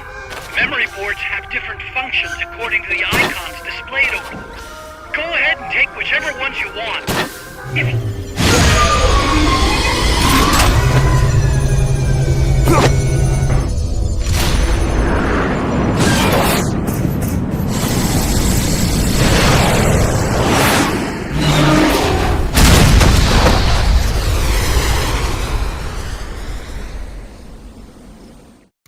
Snake. She played me like a piano. Forget about it. You'll get him back. That is, as long as you've got the will to do it. I am not giving up. All right, then. I confirmed the location with Huey. The final testing base for Peace Walker is 15 miles to the north of that lab. It's an underground facility disguised as a rock quarry. All you need to do is sneak in and destroy the AI for good this time. Right. Snake, you can destroy it, right? Yeah. We all have our limits. Actions beyond our abilities. Don't worry. I won't screw it up this time. You're the one who killed the boss. Destroying that AI means reliving that memory. It's just a machine. Snake, I'm worried. Worried? For the same reason the CIA entrusted the nuclear launch to an AI. A man can condemn a handful of criminals to the death penalty if they're prepared to assume that responsibility. But who among us could do the same to hundreds of millions of innocent civilians? Who could reduce thousands of years of human history to ash in an instant? Could any flesh and blood human being make that decision? No way in hell. No one man could bear the burden of total genocide. It's what's allowed our cowardly species to survive all this time. But for a machine, willpower is no issue. What are you saying, Kaz? You're a hero, Snake, but you're not a machine. That I can't destroy that thing? That machine's not the problem. It's that the boss still lives inside of you. Bullshit! She's dead, Snake. It's time to come to terms with that. Let me put it another way. You've left everything behind. Your country, your identity, your past and ideals. But there's still one thing you haven't let go of. What are you talking about? The boss. You still haven't let her go. That's why you're so afraid to find out the truth about her. And that's what's holding you back from your future. Snake, she died a decade ago. How long can you live with a ghost? Kaz, I thought I knew everything about her. But I still don't understand what happened to her at the end. There, you're no different from that scientist woman. When she didn't believe me, I realized something. That debriefing I heard could have been part of the cover story they made up. Now, even I'm not sure what her real intentions were. Why did she take that mission? How did she feel about dying? Why was I chosen? You want to know the truth? Ah! The truth won't change the past. You still want to know? No. I took on this mission for a kid who believes in peace. Fine then. There's no point in arguing. Peace Walker is on the verge of completion. Come on, boss. Let's get to that base. How's the horse doing? Not too bad. You'd never know he was over 20 years old. He was hers, after all. Seems like some part of her became a part of him.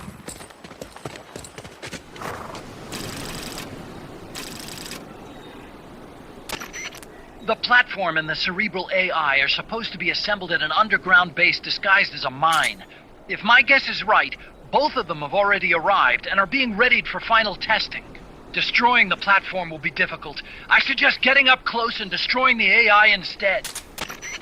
Whatever you do, I'm begging you, don't let my Peace Walker launch a nuke. Hurry, Snake!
You can use that to get on top!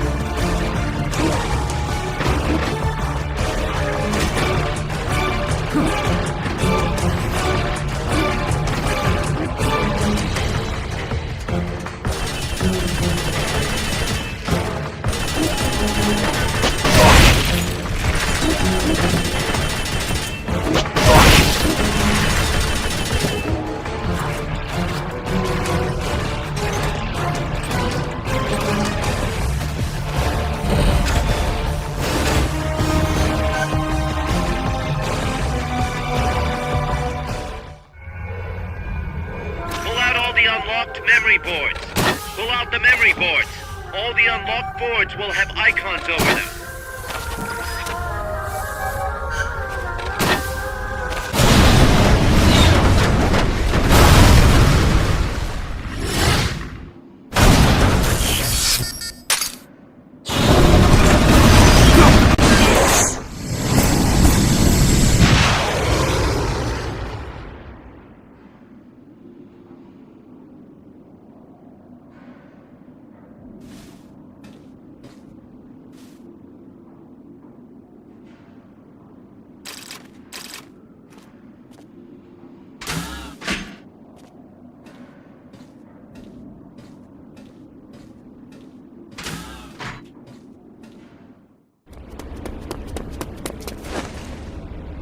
Initiate. What's the situation? We're waiting on acknowledgement from Reptile. It could be a while. Don't take all night. Coultman. I'd like to perform one final check. Everyone, take a break. I've got some concerns about the dummy. Now's your chance, Snake.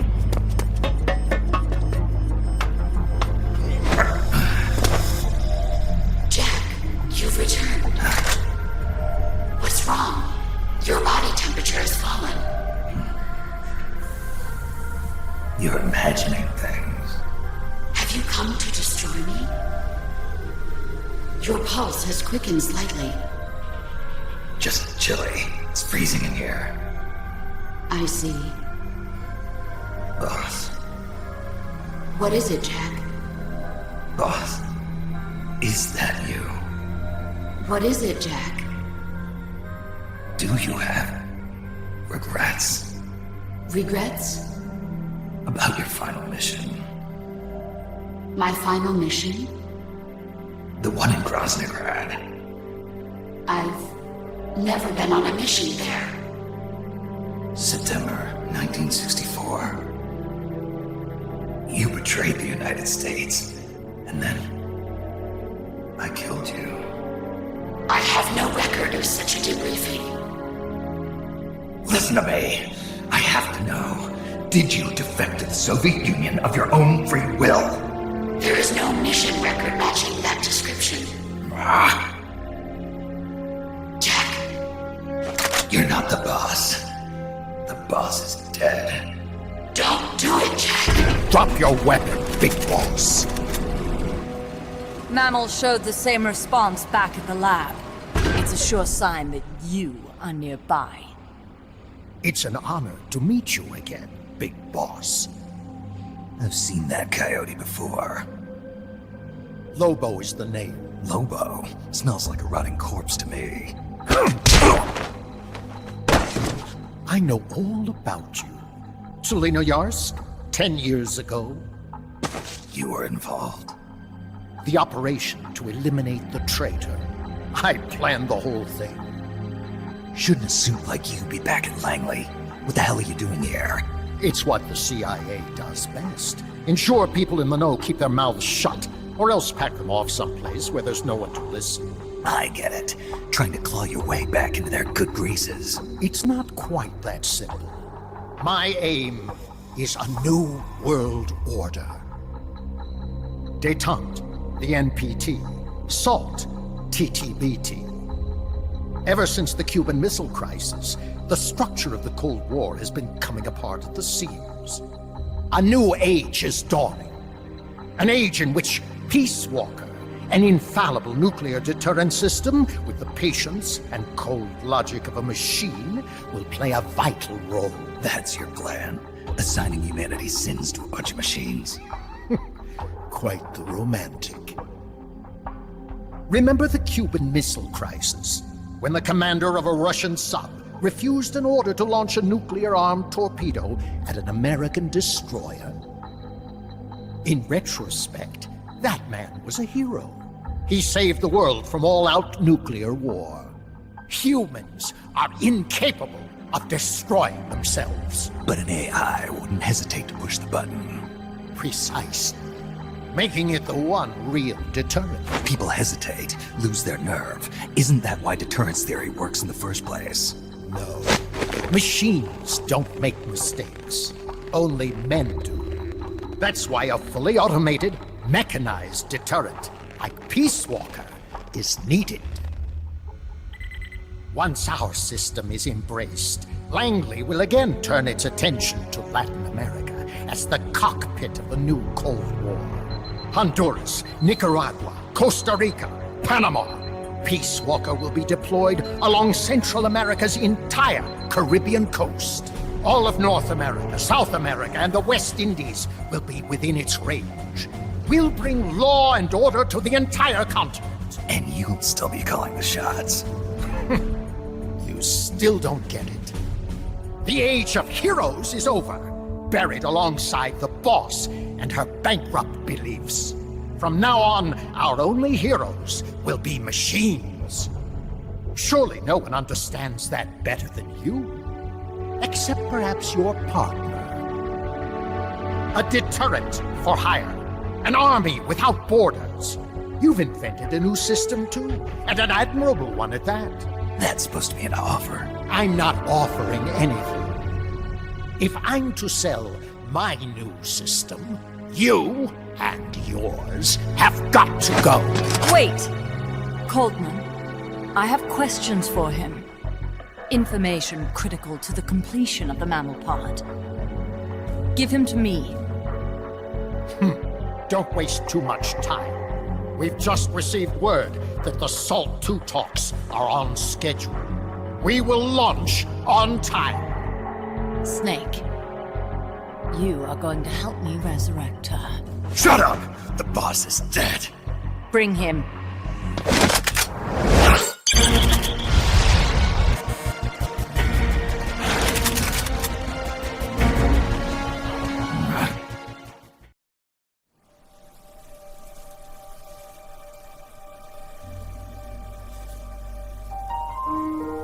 I didn't defect. I'm loyal to the end, to my purpose. What about you, Jack? What's it going to be? Loyalty to your country or loyalty to me? Your country or your old mentor?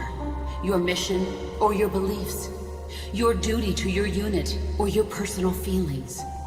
The only thing we can believe in with absolute certainty is the mission, Jack.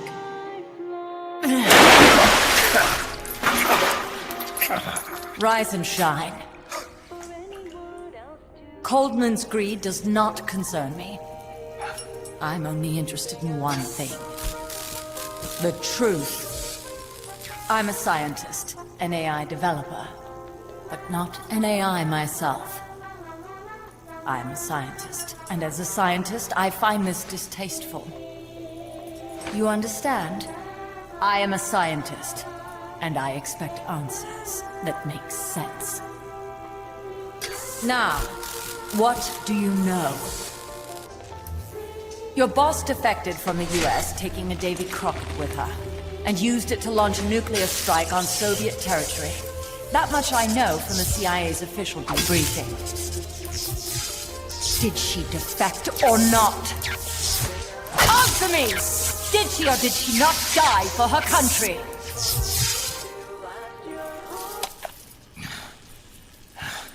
She sold us out. My orders were to take care of her. Liar! I want to know the truth. Brace yourself.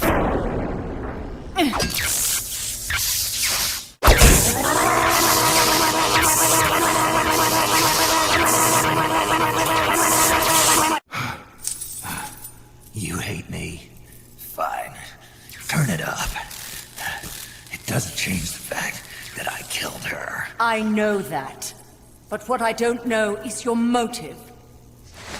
Why would a hero, loyal to the end, betray her country?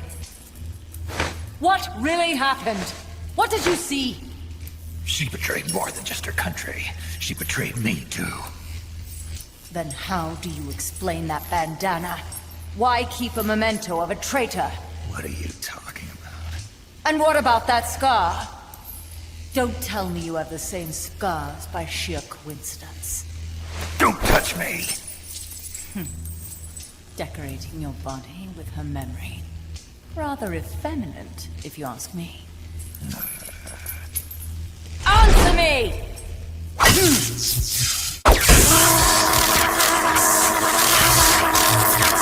Admit it!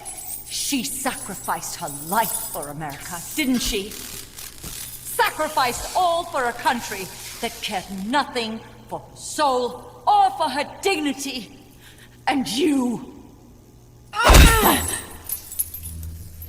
Yes, I do hate you. But even you must understand how I feel. I have a right to know what she died for. Why won't you tell me? You're no longer one of Washington's lapdogs. You have no moral obligation to your country. Answer me! Would you see your beloved boss brought back to life? Then say it. Say she died for America. That she remained true to the end. Gave her life for the country that betrayed her time and again. No. That woman was a traitor. Why? For what purpose? She went to her grave, cursing her country. Why? Who is it? What are you protecting? I'm not helping you finish that thing. Face it, the boss is dead. Whatever's inside that machine, it isn't her. I'm raising the voltage. The next one might kill you!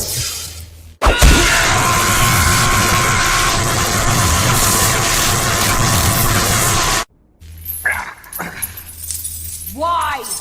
Why not just give up? He's passed out.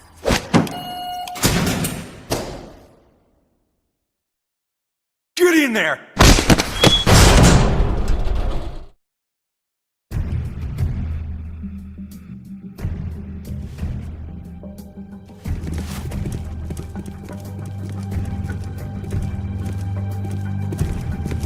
Don't be getting any ideas.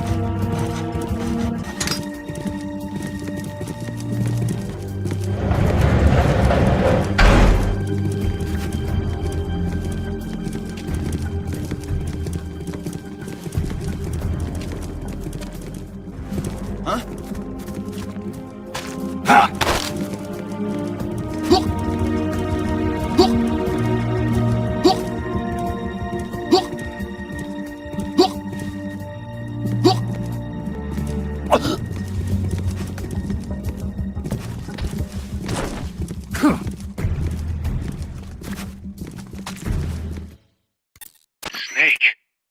Yeah? It's good to hear your voice again. Kaz, how about something a little sharper next time? You got it. How about a diamond-bladed jigsaw? And, when's the next time gonna be anyway?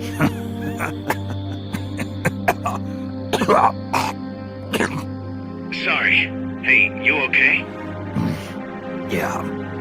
My lungs taste like charcoal. No smoking for you for a while, huh? I'll be fine. The pain in my chest is gone. So that was just a copy of the boss's wound. That's right. The scar's gone now. Nice work. What's the situation with you? Everyone okay? Yeah, but there's a slight problem. I can't get a hold of Paz. Paz? I thought the professor was looking after her. So did I. Here's the deal. I started thinking, and I sent someone over to the school the professor mentioned. And the school doesn't exist. No, it exists, but Paz has been a no-show. The person at the school said neither the professor nor Paz had been seen there in quite some time. Coleman knew about us. We've been marked by the CIA. The KGB and Paz brought us into all this. Coleman must know about them too. You think Coleman's got them? No. Remember, Galvez isn't some pencil pusher. Yeah. The KGB will have eyes on Coleman night and day too. Which could mean they knew what the CIA would try to do and are just staying out of sight. Let's hope so.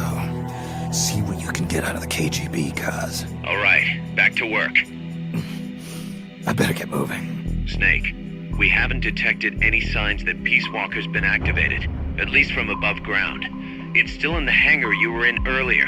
This time, it's really our last chance. Destroy that AI. On my way.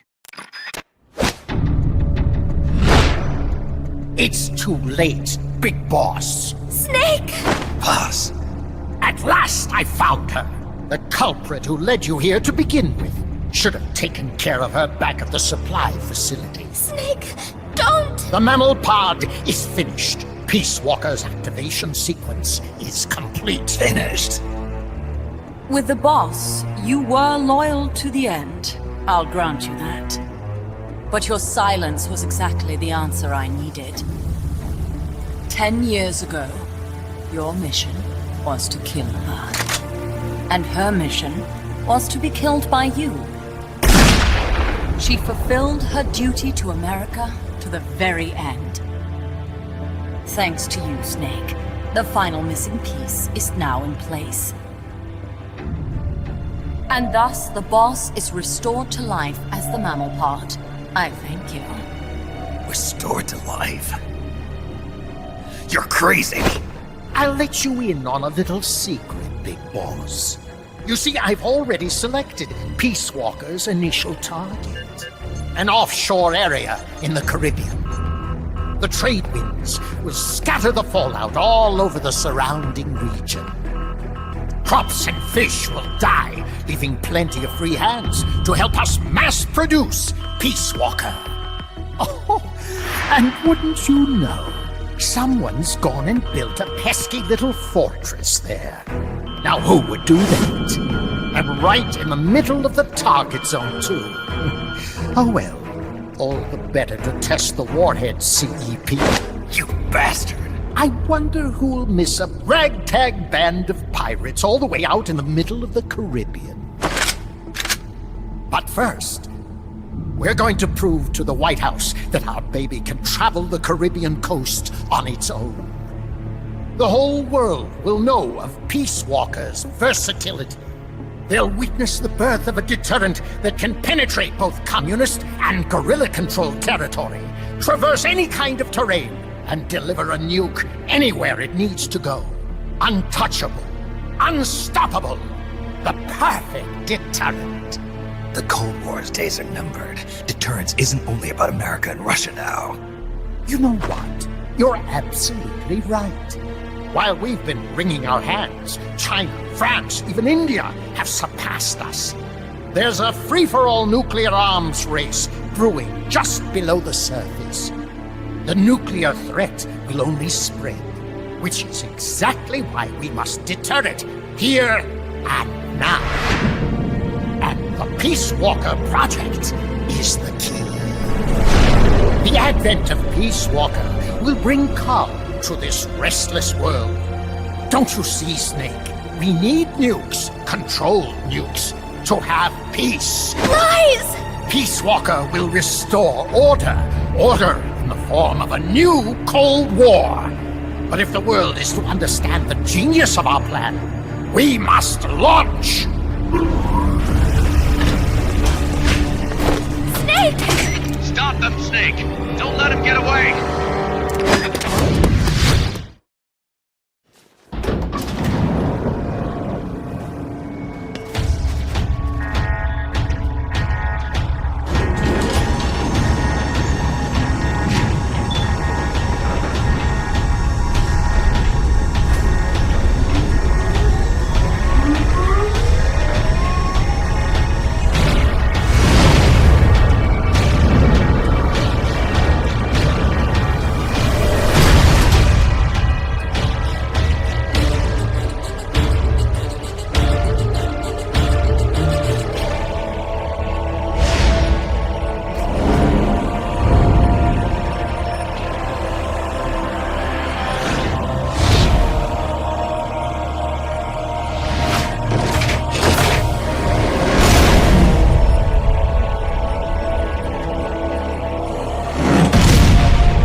estimated top speed on level terrain is 25 miles an hour.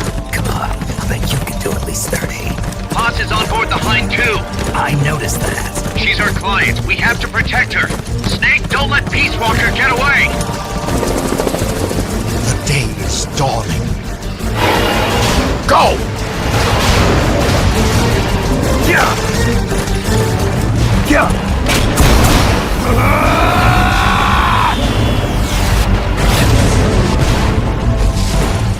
Peace Walker's getting away!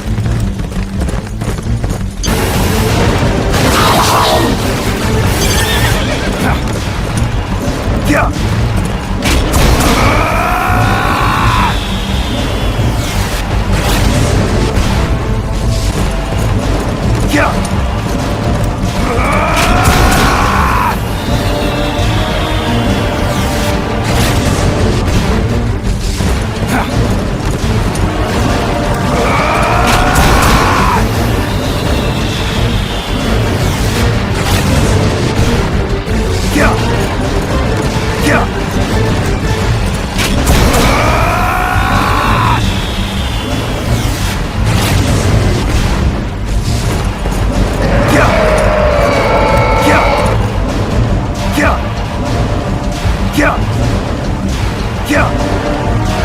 Yeah!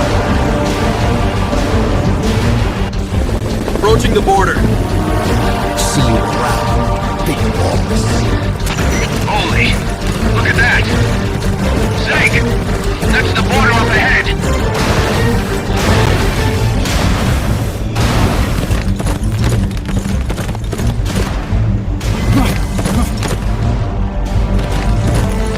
Hang in there!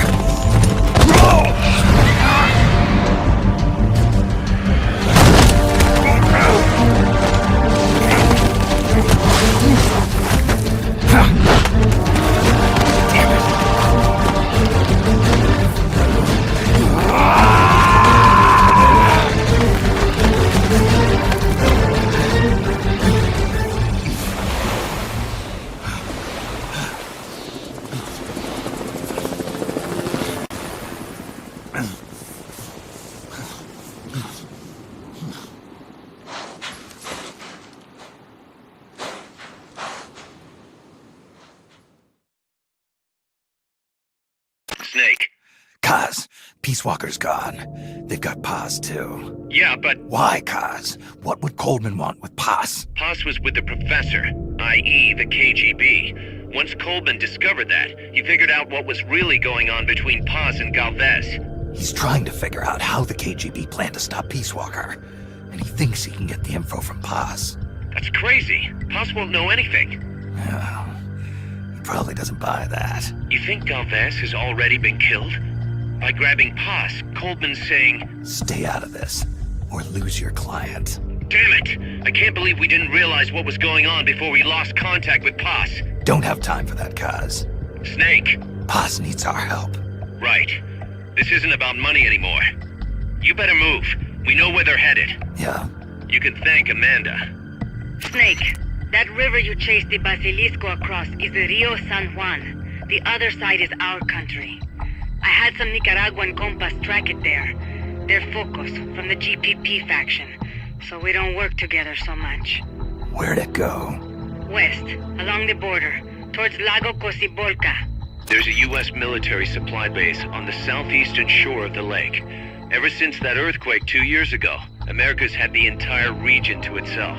That is where the Basilisco is. I'm sure of it. Lago Cocibolca. How do I get across the border? There's a route that we use to cross. It's just a little boat, but I can introduce you to the captain. I appreciate it. We will never leave Nicaragua at the mercy of someone like William Walker again. Snake, Coleman's going to launch the nuke from that base. He's targeting MSF. Based on what Huey's told us, it'll take 2 more days to prep for launch. But it looks like there's another reason they picked that date. What's that? Tomorrow is day 1 of a US-Soviet summit in Vladivostok. The launch is probably connected somehow. That's right. They're holding the SALT II talks. You think Coleman's trying to disrupt the negotiations? Either that, or use it as a bargaining chip. He's still got Paz, too. At any rate, we're running out of time. I'll figure something out. Take the gondola west along the river. When you reach the northern bank, you are in Nicaragua. I've arranged for a guide to get you close. Snake! Chico. Sorry about the horse. He sure was pretty. Life's end. Isn't it beautiful? It's almost tragic.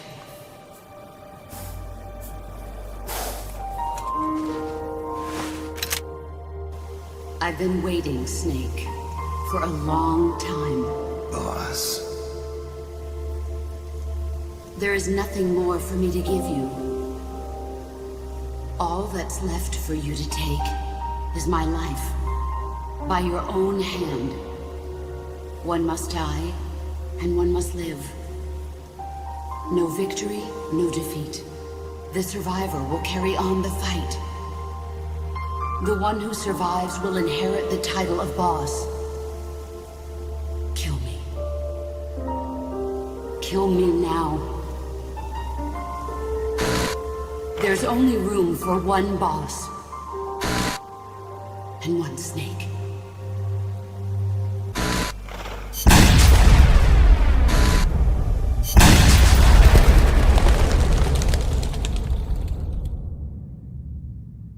The boss's defection was a ruse set up by the US government. But then something happened that no one could have predicted. Colonel Volgan fired an American-made nuclear warhead at Sokolov's research facility. So the operation itself was greatly expanded and revised. The authorities in Washington knew that in order to prove their innocence, they'd have to get rid of the boss. And that one of their own would have to do the job. The boss wouldn't be allowed to come back home alive. And she wouldn't be allowed to kill herself. Her life would be ended by her most beloved disciple. That was the way that the government wanted it. That was the mission she was given. The taint of disgrace will follow her to her grave. Future generations will revile her. In America as a despicable traitor with no sense of honor. And in Russia as a monster who unleashed a nuclear catastrophe. She will go down in official history as a war criminal. That was her final mission.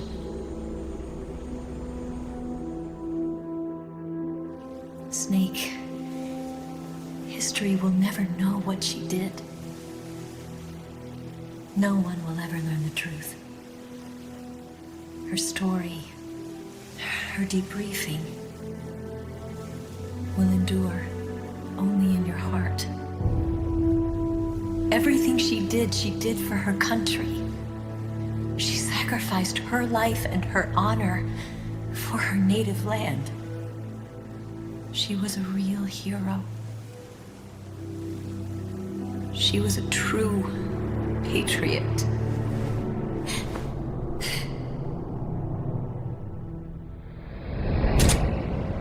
Something's not right. Key card doesn't look too bad. What do you think? Gonna need some help.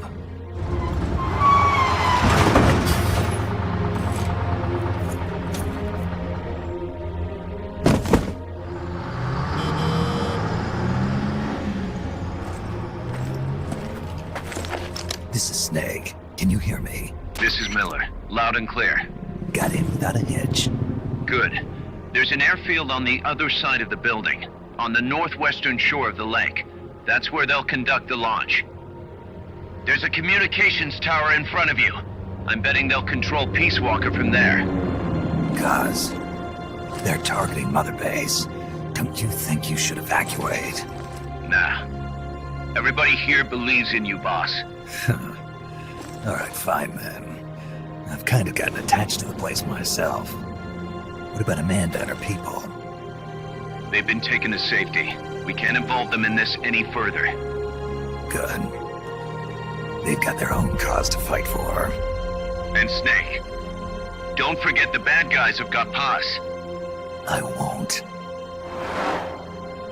We're prepping a few backup units. Don't let them launch, Snake. We're counting on you.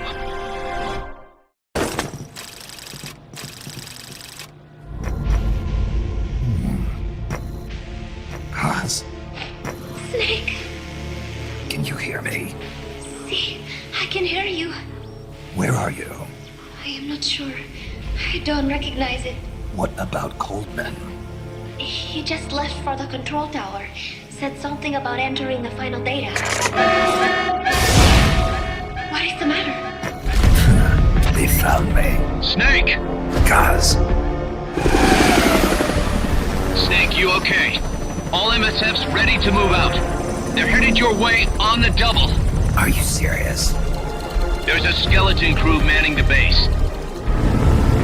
Everyone else is en route to the base in Nicaragua. Snake, think you can make it to that control tower? Not sure why, but this place is crawling with Russian troops. Gonna have to force my way through. What the hell's going on? Damned if I know. Get over there quick as you can. You're almost there, Snake. Stay steady. Snake, I'm coming, Baz. do not worry about me. I am an angel of peace. I will be watching over you. Here goes nothing.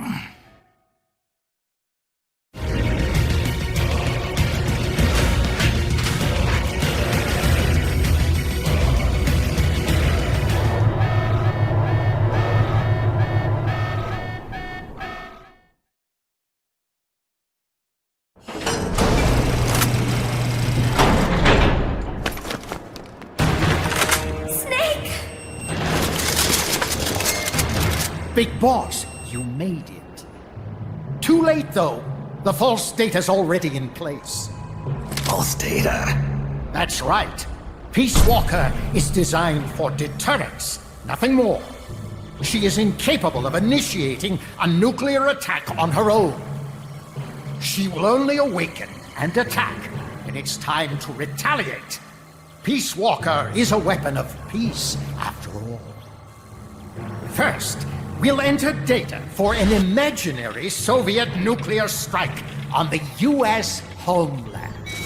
After assessing the data as a threat, Peace Walker will automatically enter retaliation mode, selecting the optimal target from a predefined list.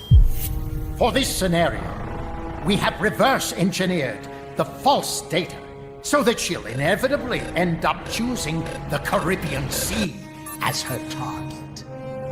You're really gonna do it, aren't you? Know this. Peace Walker's retaliation will be the first and last of the Cold War. It is the only way we will ever come close to achieving true peace. All that is left is to enter the code. Go! Stand down, Big Boss. You're late. Professor. Professor? Yes, well, taking over the base took longer than expected. But I brought the technology. What? You provided the money and land. Center alone could never have accomplished so much in so little time. Zadornov, you backstabbing son of a... Backstabbing? Correct me if I'm wrong, but were we not enemies all along? Do you really think my comrades were working for the company? Do you truly think we'd faithfully serve a pack of depraved capitalist dogs? What are you going to do? Launch a nuke. Target Cuba. Have you lost your mind? What would you possibly gain? We won't be the ones launching it. You, the Americans, will attack our ally, Cuba. What? Think, Coldman. We're on an American base, eagerly endorsed and supplied by a pro-American regime. What's the international community to think? The world will burn with anti-American sentiment. Communism will spread across Latin America unchecked. Let the age of deterrence be undone by the deterrent itself. Such is the Kremlin's plan. You son of a bitch! Us, come here. Shoot him. Professor Galvez. I am Vladimir Zadornov. And the Vladimir means ruler of peace. Now, do as you're told, boss. Don't do it! Remember what they did to you at their base on the coast. For what Coldman's done, he deserves nothing less than death.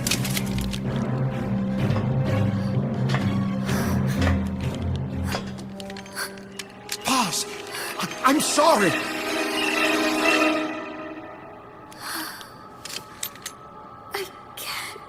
Truly a child of peace. No! Wait!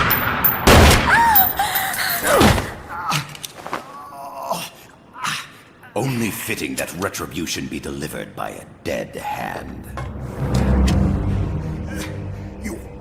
You missed on purpose. Your part in this isn't done. I need you to enter the code. Doctor, the target is now Cuba. Please make the necessary modifications. And don't even think of resisting.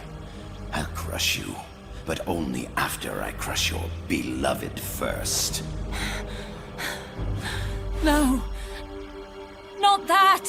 Cuba is now the retaliation target. Very well. Good. It is done. As for you, big boss, I've been watching you all along. You've performed beyond even my highest expectations. A true comandante. What are you talking about? Why do you think I summoned you to Costa Rica? Had you make contact with the Sandinistas? A true intelligence operative never gets his hands dirty. Need a revolution? Manipulate the locals into doing it for you.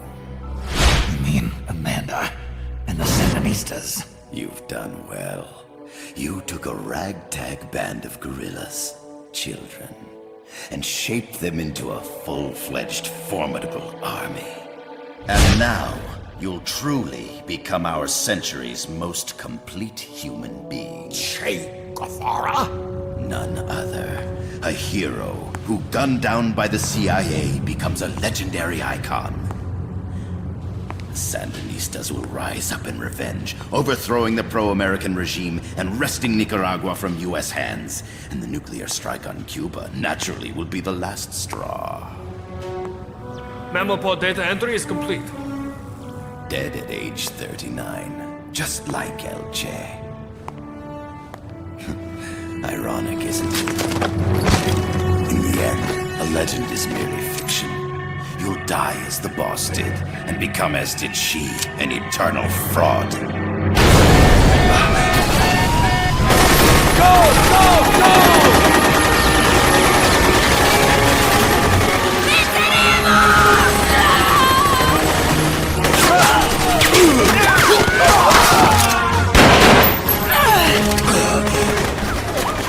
Freeze!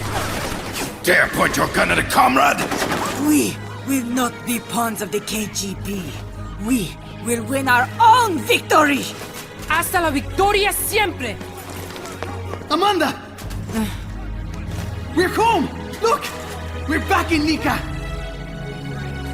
We did it, Amanda! I mean... Comandante! Boss, you hurt? I'm fine.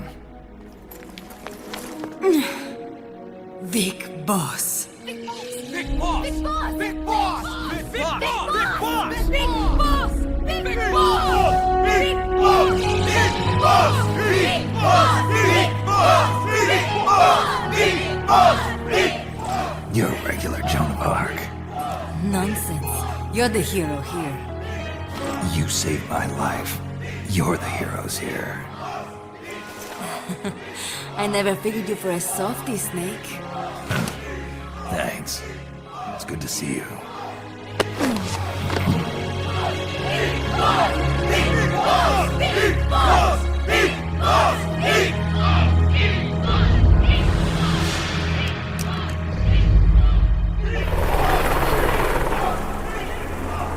Paz can stay with us until she's back on her feet. And the professor?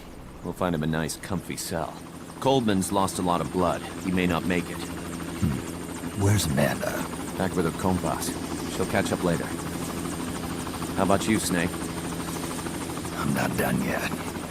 The AI. I have to finish this. That boss is a fake. I'm gonna bury it.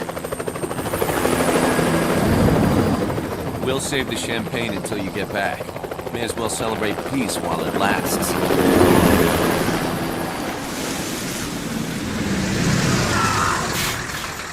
I didn't bring her back to life because I was forced to.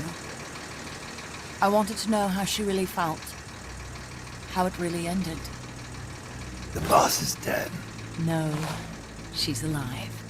Some truths are better left buried. You don't mean that. Be honest. You want to know too, don't you? Whether what you saw and heard at the end was the truth. She'll tell us. I know she will. Thank you for stopping them. And I'm sorry. I can't imagine how it hurt. I'll live. I'm used to shock therapy. You are? Well, it's very kind of you to say. Let's go meet her, shall we? Get in, boss.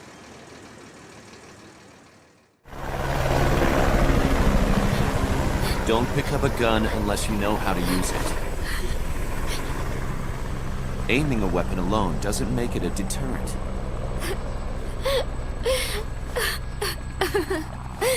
You're the angel of peace. Leave the guns to us.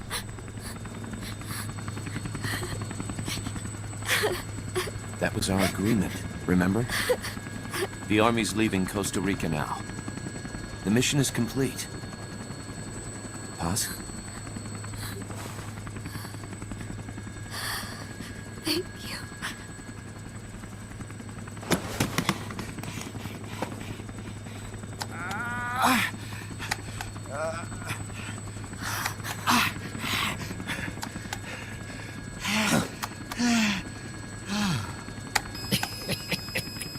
What's that noise?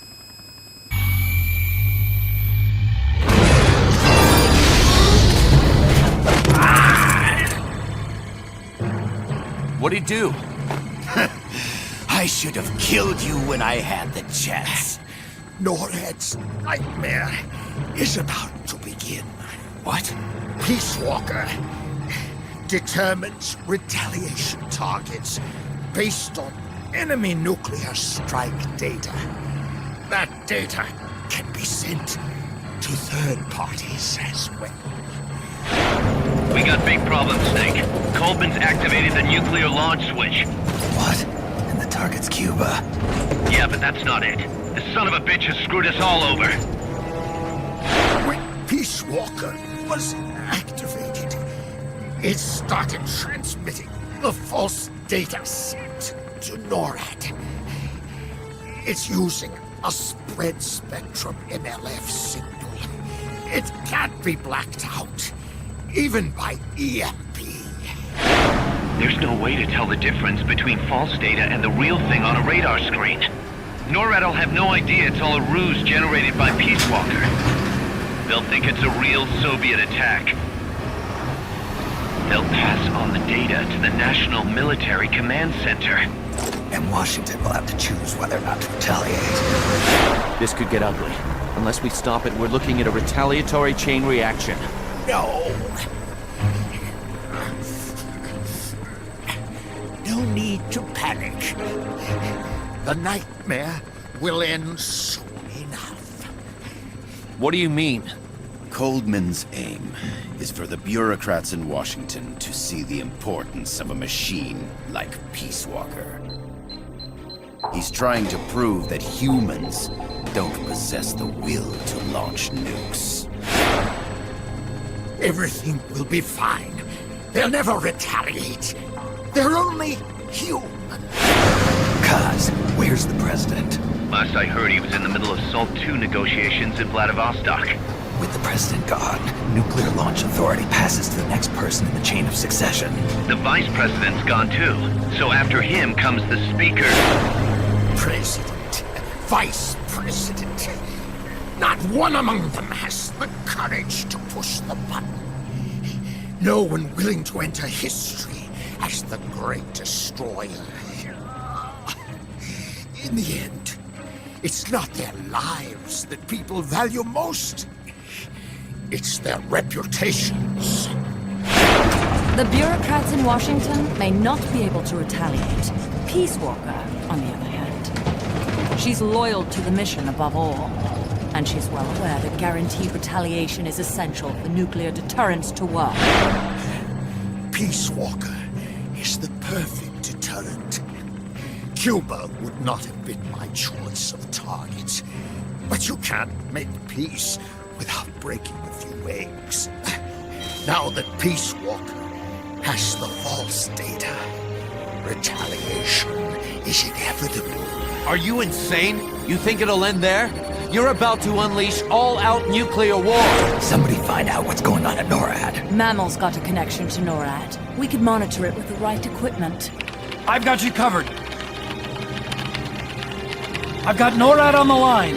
Sir, we're tracking unidentified targets. Current apogee 20 degrees. Estimated time of re-entry is 2250 Zulu. Have they contacted the president? Coverall is not responding. Warning system checks out. No corresponding natural signatures. Data is assessed as reliable. Cut the data transmission. We can't say for sure Washington isn't going to retaliate.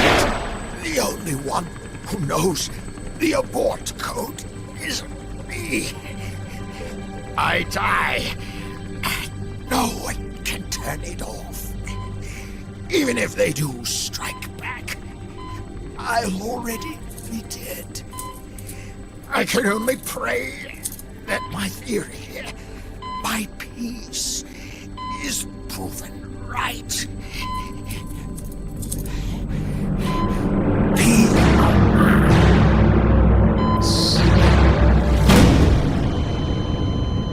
Go to DEFCON 3. Get Zach on the phone. This is Crystal Palace. Stand by for an emergency meeting. They're at DEFCON 3. The false data and the nukes are both coming from the same source. We have to stop Peace Walker. The only way is to destroy her. She's entered launch mode. Peace Walker's rendered her judgment. The target is Cuba. Snake, don't let it launch the nuke.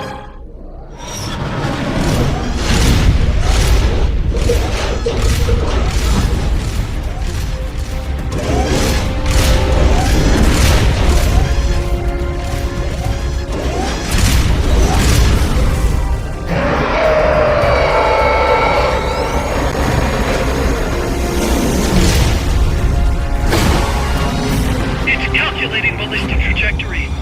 Once that's finished, it's all over. Snake, you've got to destroy the platform. Self-defense system online.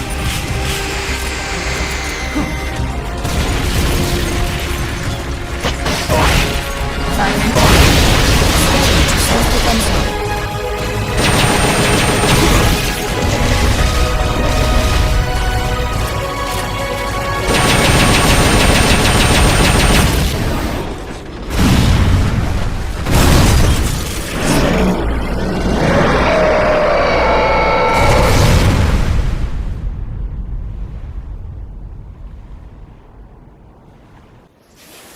It stopped moving. Snake, you did it! You stopped the launch! Huey, how's NORAD? Not good. Beam-Use continues to track the targets on radar. DSP satellite status is green. Still assessing as reliable. Chairman of the Joint Chiefs, a representative of the Secretary of Defense and Congress have arrived at NMCC. You've only damaged the drive system. The data uplink's still intact. We've got 1,500 Soviet ICBMs crossing the North Pole. Target region is confirmed as the west coast of the United States. Go to DEFCON 2.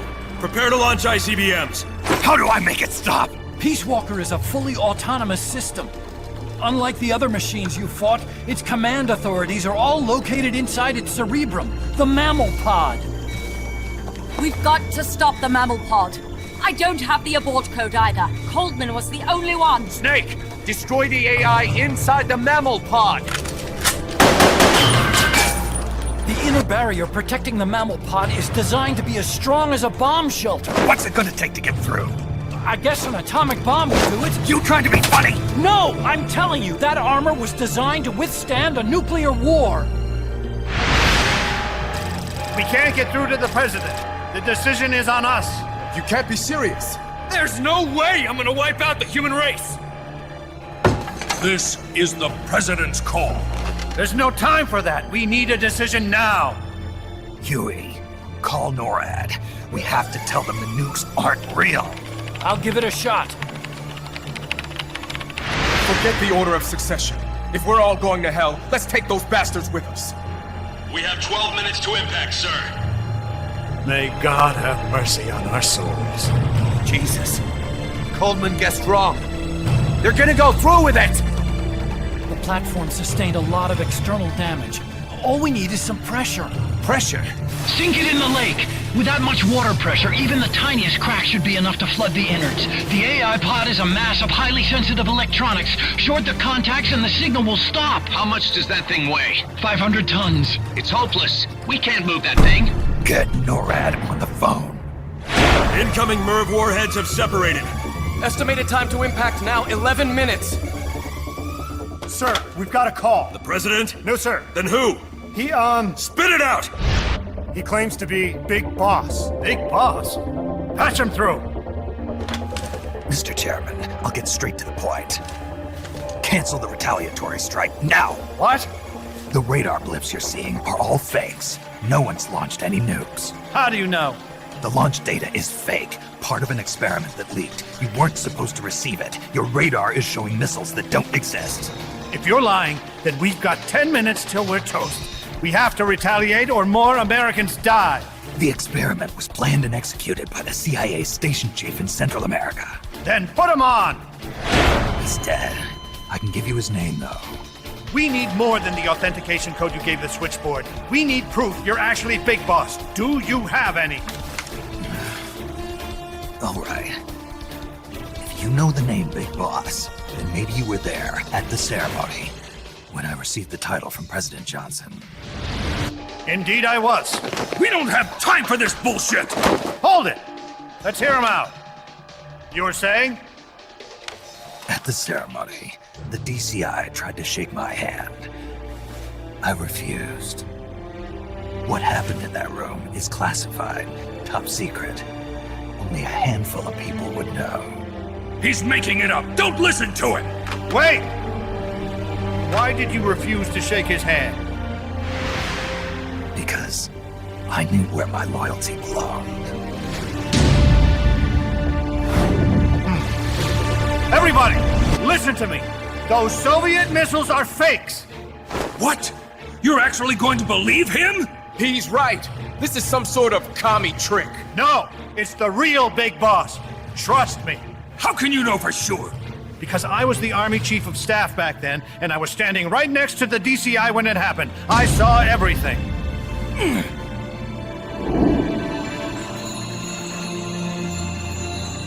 You saved us all, Big Boss.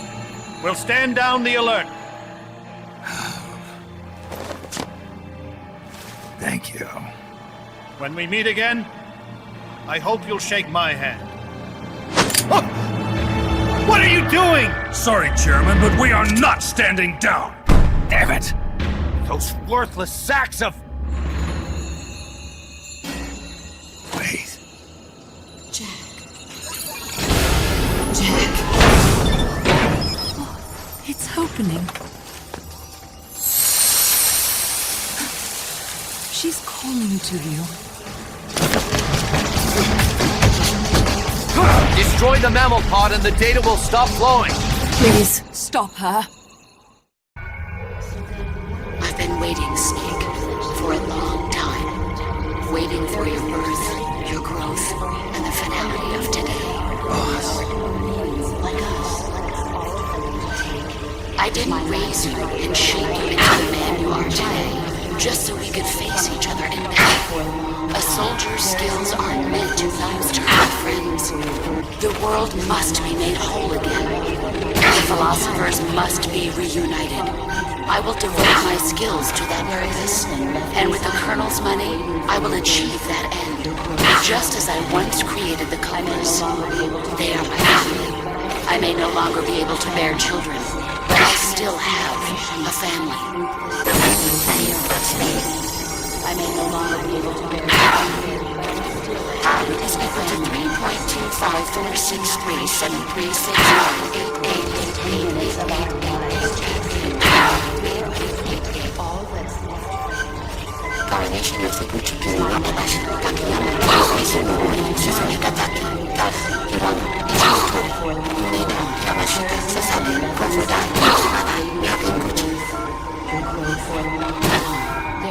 3.2546363888888888888888888888888888888888888888888888888888888888888888888888888888888888888888888888888888888888888888888888888888888888888888888888888888888888888888888888888888888888888888888888888888888888888888888888888888888888888888888888888888888888888888888888888888888888888888888888888888888888888888888888888888888888888888888888888888888888888888888888888888888888888888888888888888888888888888888888888888888888888888888888888888888888888888888888888888888888888888888888888888888888888888888888888888888888888888ámjá Valid data regions. 0. Exit all done. It stopped.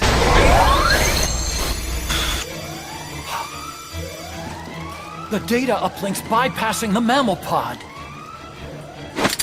Put down the gun! Come to your senses, man! The fate of the world, the fate of the Earth is at stake here! Why? I don't understand. Answer me! Tell me why! Answer me!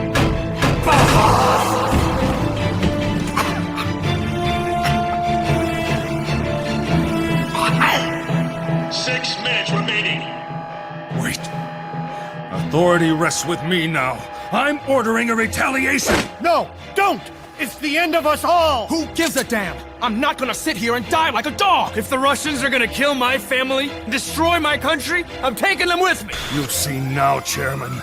Deterrence is just a fool's dream! Why? Why won't it stop? Sometimes the body continues to live even after the brain is damaged. The boss AI isn't doing this. I think it's something rather more primitive. Reptile has taken up mammal's dying wish. No. Stop it. Don't just sit there. Stop it!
going on? That song.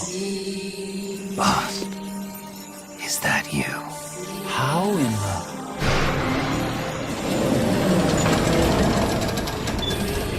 A ghost in machine?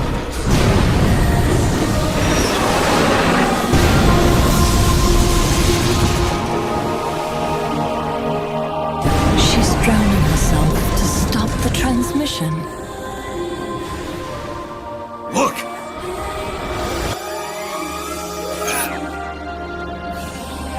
It's functional compensation. When the human brain is damaged, sometimes it recovers over time. Other parts of the brain take over the functions of the damaged parts. Mammal and reptile were patterned after different parts of the human brain. When those parts were assembled together into one, they must have become capable of functional compensation.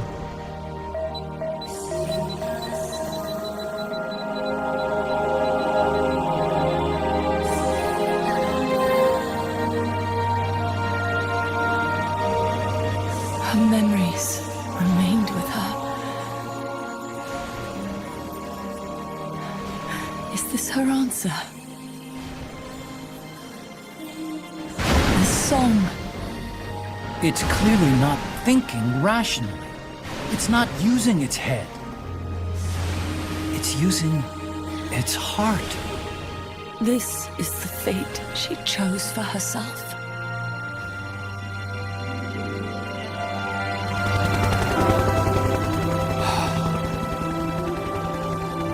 The boss's innocence has been proven. Do you hear it, Snake? Do you hear the boss's song?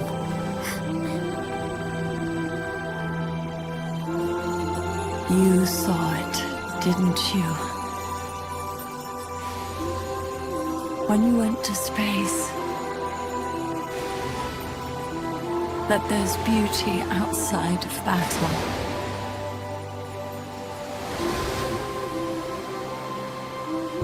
At last, I understand. In the end, it was you who put down your gun and chose instead to sing. They can all hear you. I know they can. And your will shall surely live on. That's what you wanted. So much that you gave up everything you had. But you couldn't achieve it. Isn't that right? And still, all you can do is sing. There's no peace to be found anywhere. And so, we can only keep on hoping. Hoping for the illusion we call peace.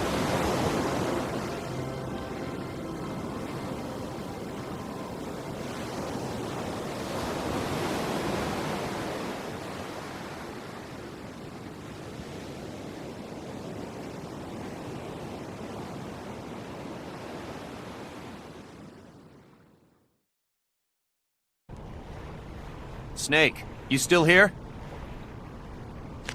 Come on. Let's go back. I'm not going back. Huh? I'm done. Snake, you don't mean... I'm done looking for the truth. What are you saying, Snake? I was wrong. Come on, boss. Everybody's waiting for you. She betrayed me, Kaz. She what? In the end, she put down her gun.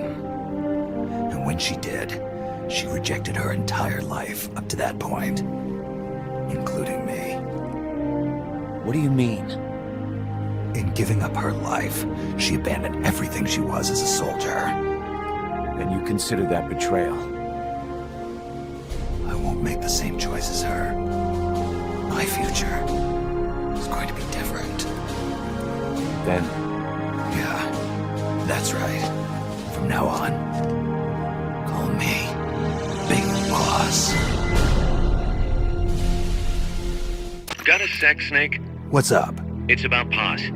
You know she doesn't have any family. She got a scholarship thanks to Zadornov and was living at the dorms, but he was KGB. All signs are her scholarship came from the KGB too. Even if they let him go, she's not going to be seeing any more money. It wouldn't have been much anyway. So, I was wondering, what about letting her stay here for a while? What does she think? She says she wants to help out. It would only be temporary. She's still in shock. Right now, no one understands her better than we do. Okay. But Kaz, don't take your eyes off her. What do you mean? It won't be easy getting used to this kind of life. I know, Snake. I'm not trying to turn her into one of us. You should talk to her yourself later. Okay. And, Dr. Strangelove wants to come too. Strangelove? Well, she's out of a job now, and she'd have a problem returning to England. You can talk to her about it. Anyway, you don't need me to tell you how good she'd be for R&D.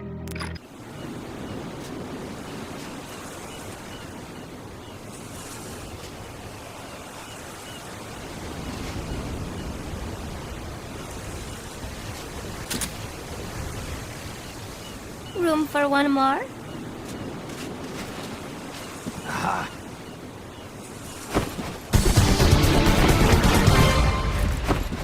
Over already? Snake, we fitted Zeke with its own AI pod. We were having trouble adjusting the AI, but Dr. Strangelove was able to get it up and running. Strangelove? Why the surprise, Snake? Whoa, we're an army without borders. We need a deterrent against foreign intervention. That's what Zeke is for. It may even prove necessary to... I'm not against deterrence itself.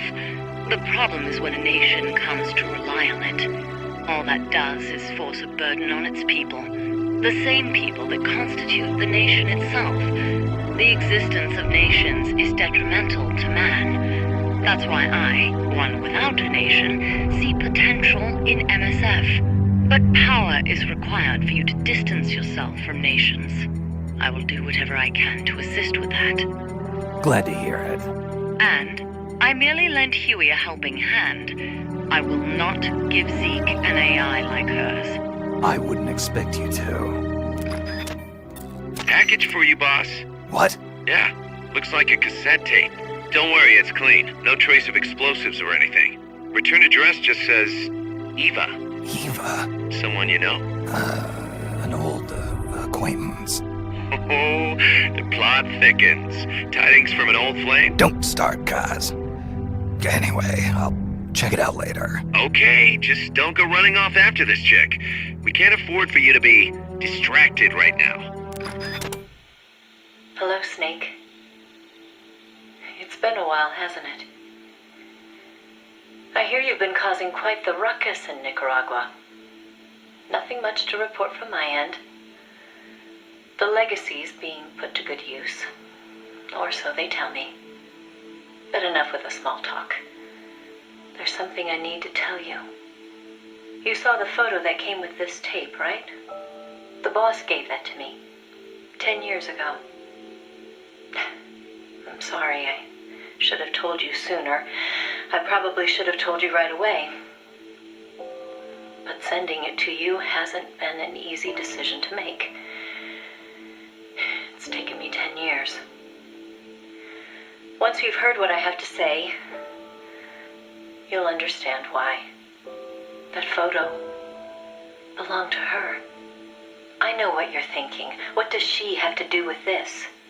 You've probably seen it 100 times in the press already. Obviously, it's of the Mercury 7, the first group of American astronauts, the heroes of Project Mercury. But there were actually 8 people in that photo. One of them was edited out, erased, without a trace. That 8th astronaut, the one airbrushed out of existence, that was her, Snake. Now, why did they need to keep her existence a secret? What were they trying to hide? The answer goes back even further. 17 years ago. It was the height of the Cold War. The Eastern and Western blocs were racing to develop space technology to match their nuclear arsenals. In 1957, the Soviet Union launched Sputnik 1, the first artificial satellite. The Americans were stunned. They'd been led to believe their country led the world in science and technology. That shock quickly turned into fear. If the Russians had the know-how to launch a satellite into space, they could use it to launch a nuclear missile, too. Frantic, the U.S. threw everything it had into the space race. The following year, the Army succeeded in launching the first American satellite, Explorer 1. The National Aeronautics and Space Administration was established that fall, and Project Mercury with it. The goal was to send a man into space, and 7 men were chosen as pilot candidates. The media dubbed them the Mercury 7. They were immediately hailed as national heroes, icons of Western space exploration. But after Explorer, America suffered a series of failed rocket launches.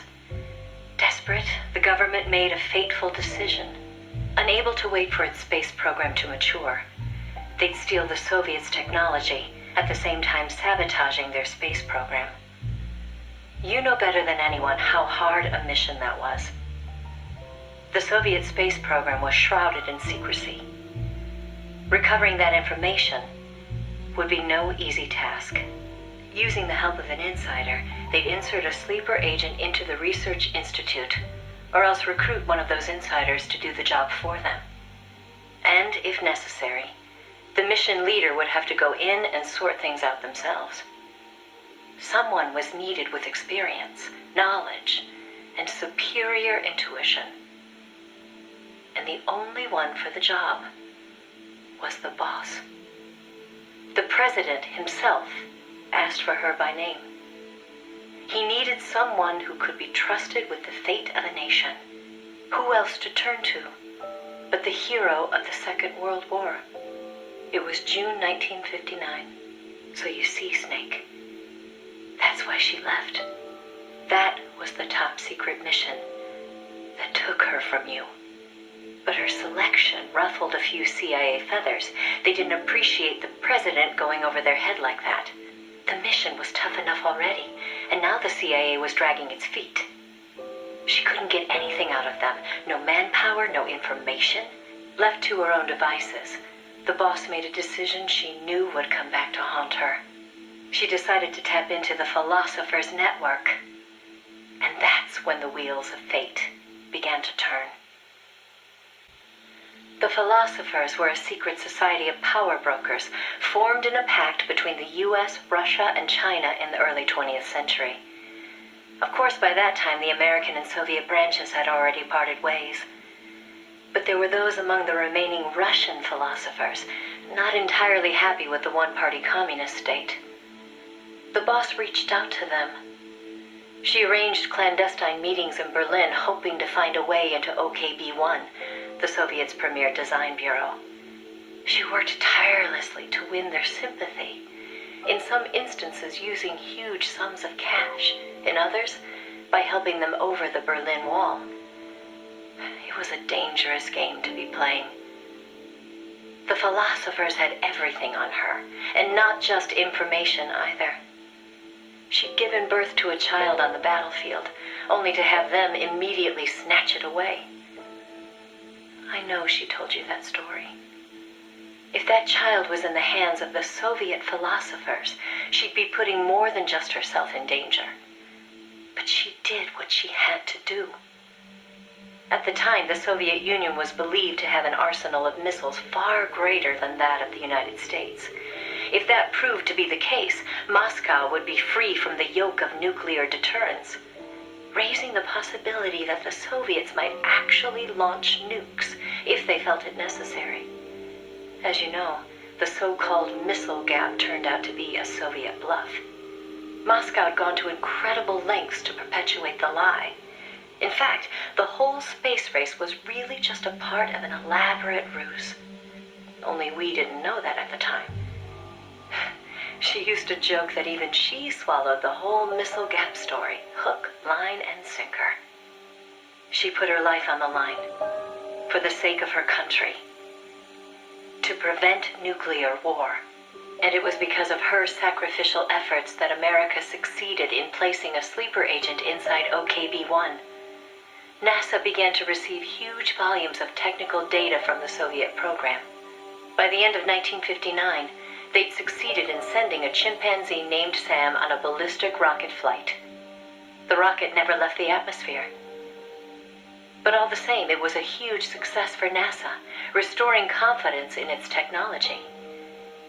Then, just when the operation was starting to produce results, the CIA came calling.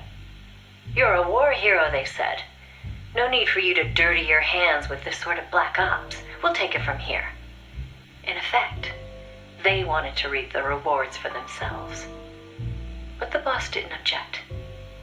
"My part is over," she said. "I don't care what you do with the data now." It seemed as if NASA was making great strides toward manned spaceflight while the Russians lagged behind.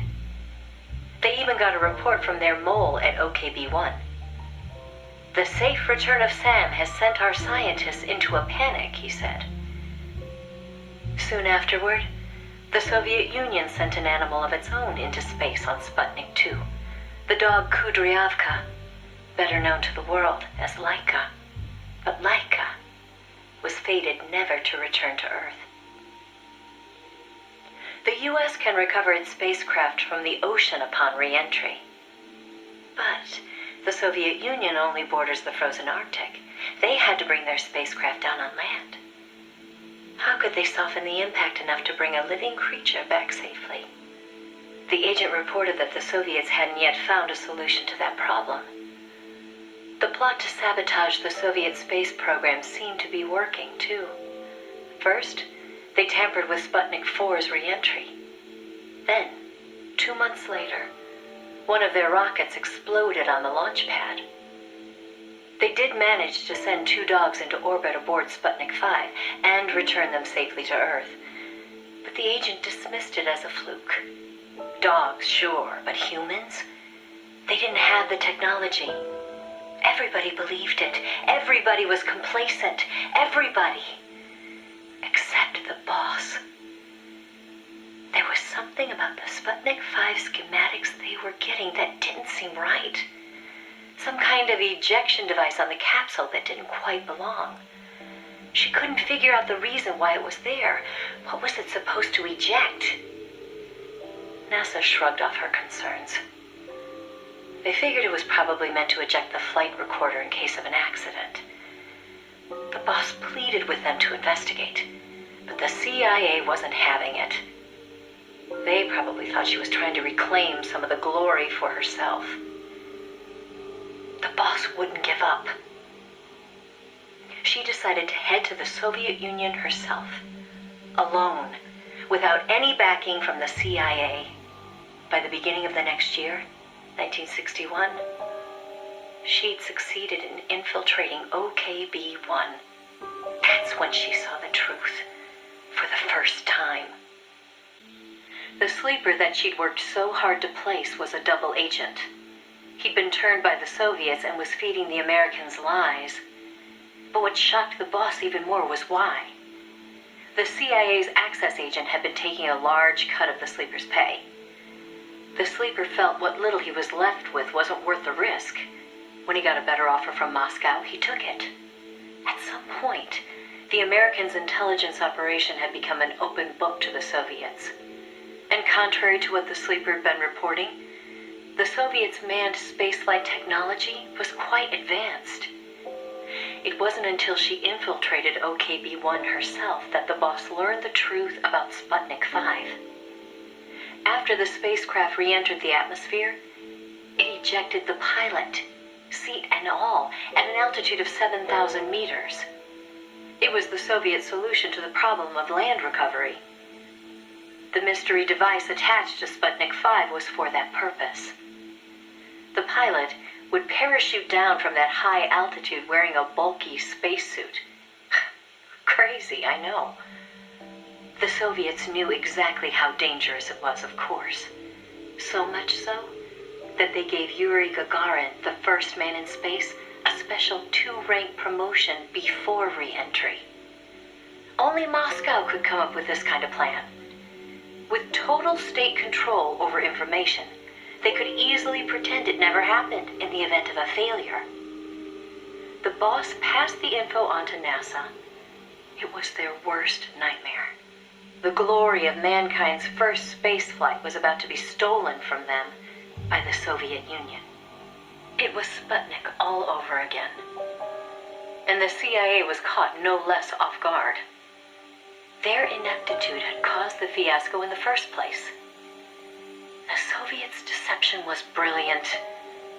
They'd woven a masterful tapestry of truth and fiction to convince the Americans their intelligence operations were proceeding as planned. No one but the boss could have seen through it. It was obvious the Soviets had some gifted minds working on their side. But that certainly didn't excuse the CIA's massive failure. The CIA wasn't done, though, and devised an ingenious plan to avoid taking responsibility.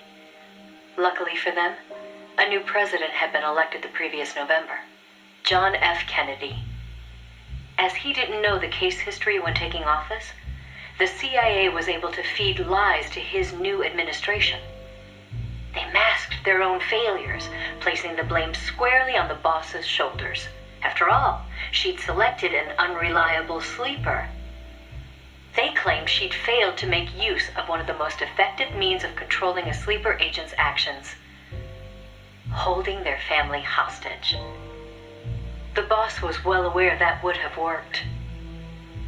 She told me so later, but she couldn't bring herself to do it. It seems clear it had to do with having her own child taken. She could never inflict the same pain on anyone else.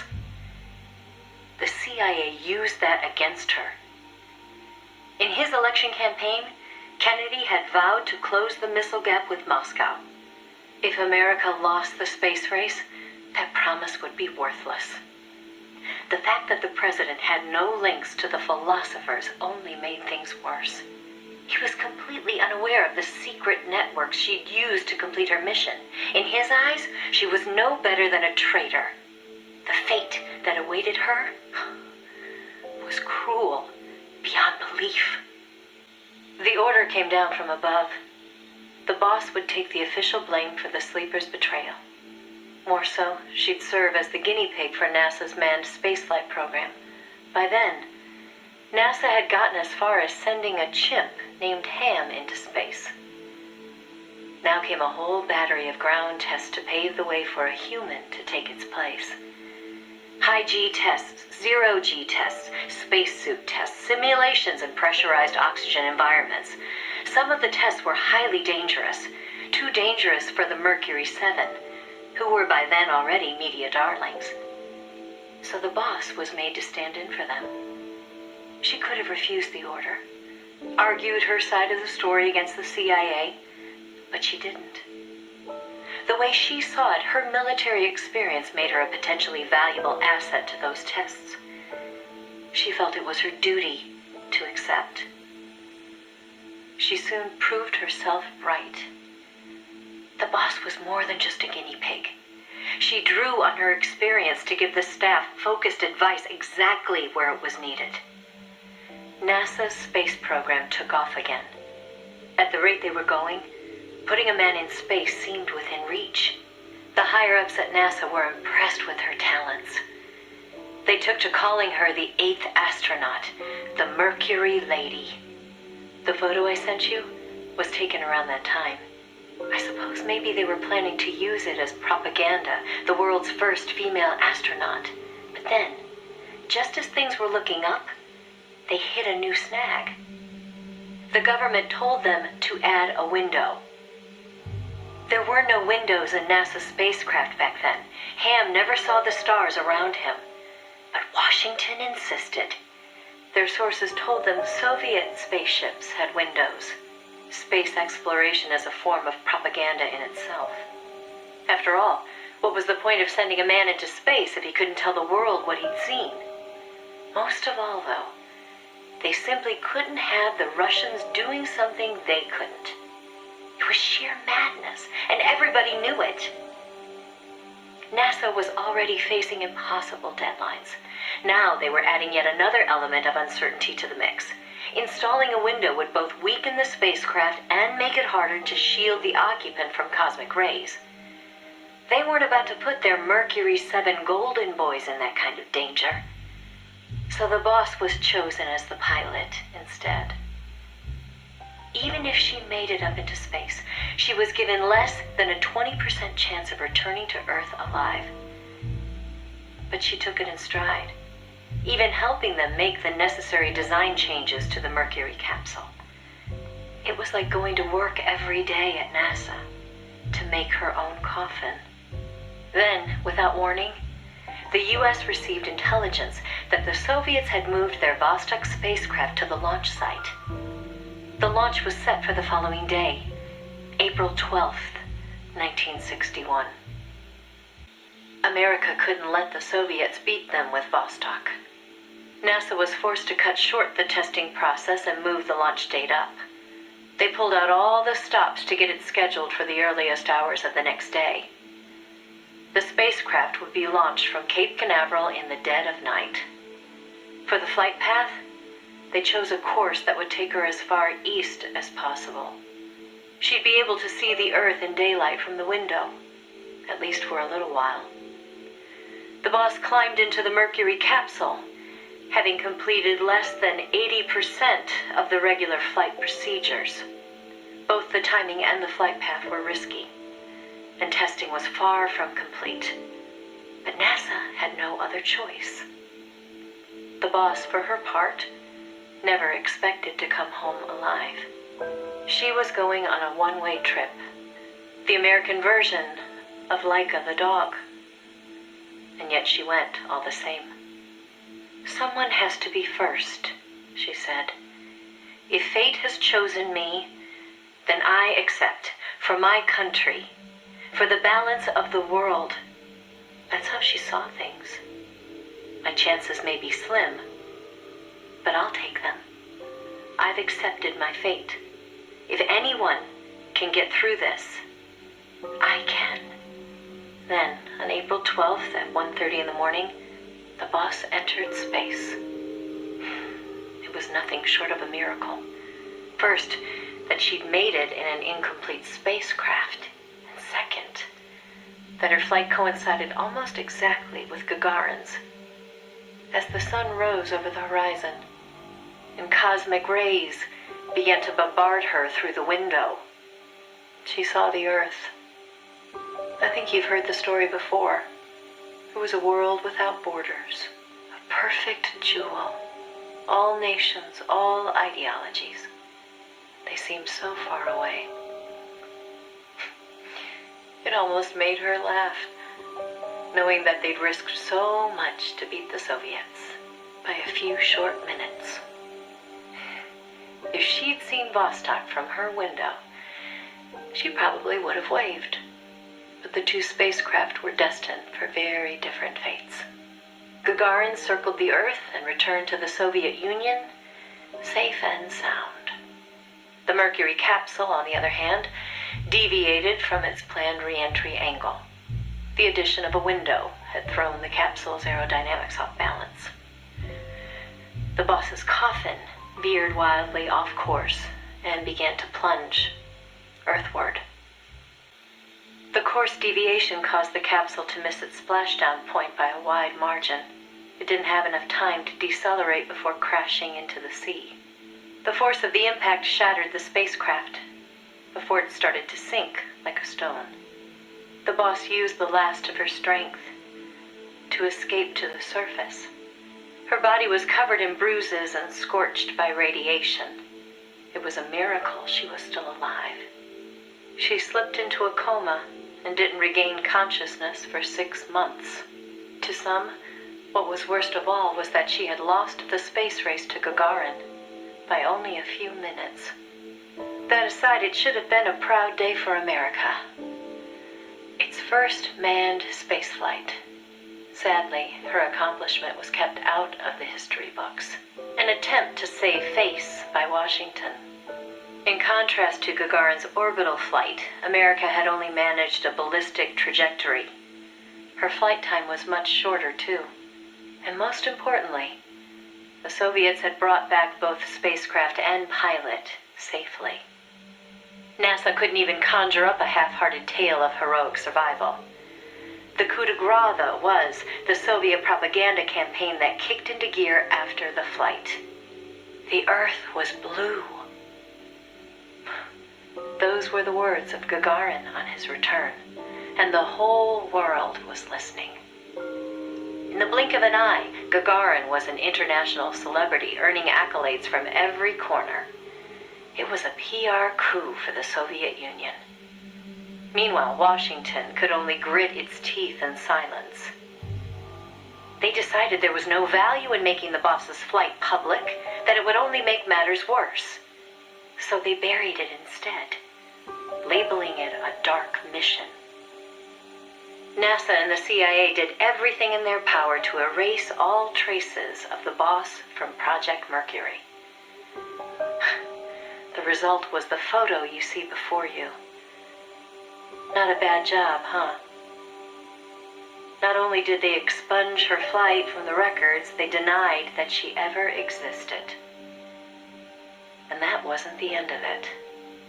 As an alibi, the military claimed she'd taken part in the CIA's botched Bay of Pigs plot to take back Cuba.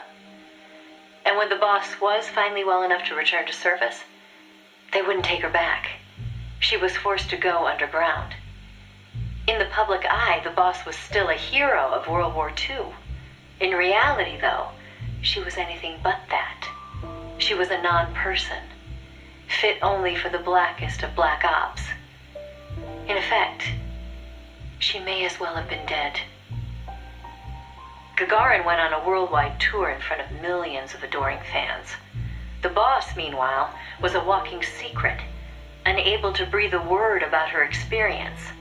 The authorities in Washington had this to say: "Why are you still here? If only you'd had the decency to give us a nice quote like Gagarin and then die an honorable death, you'd have gone down as a hero."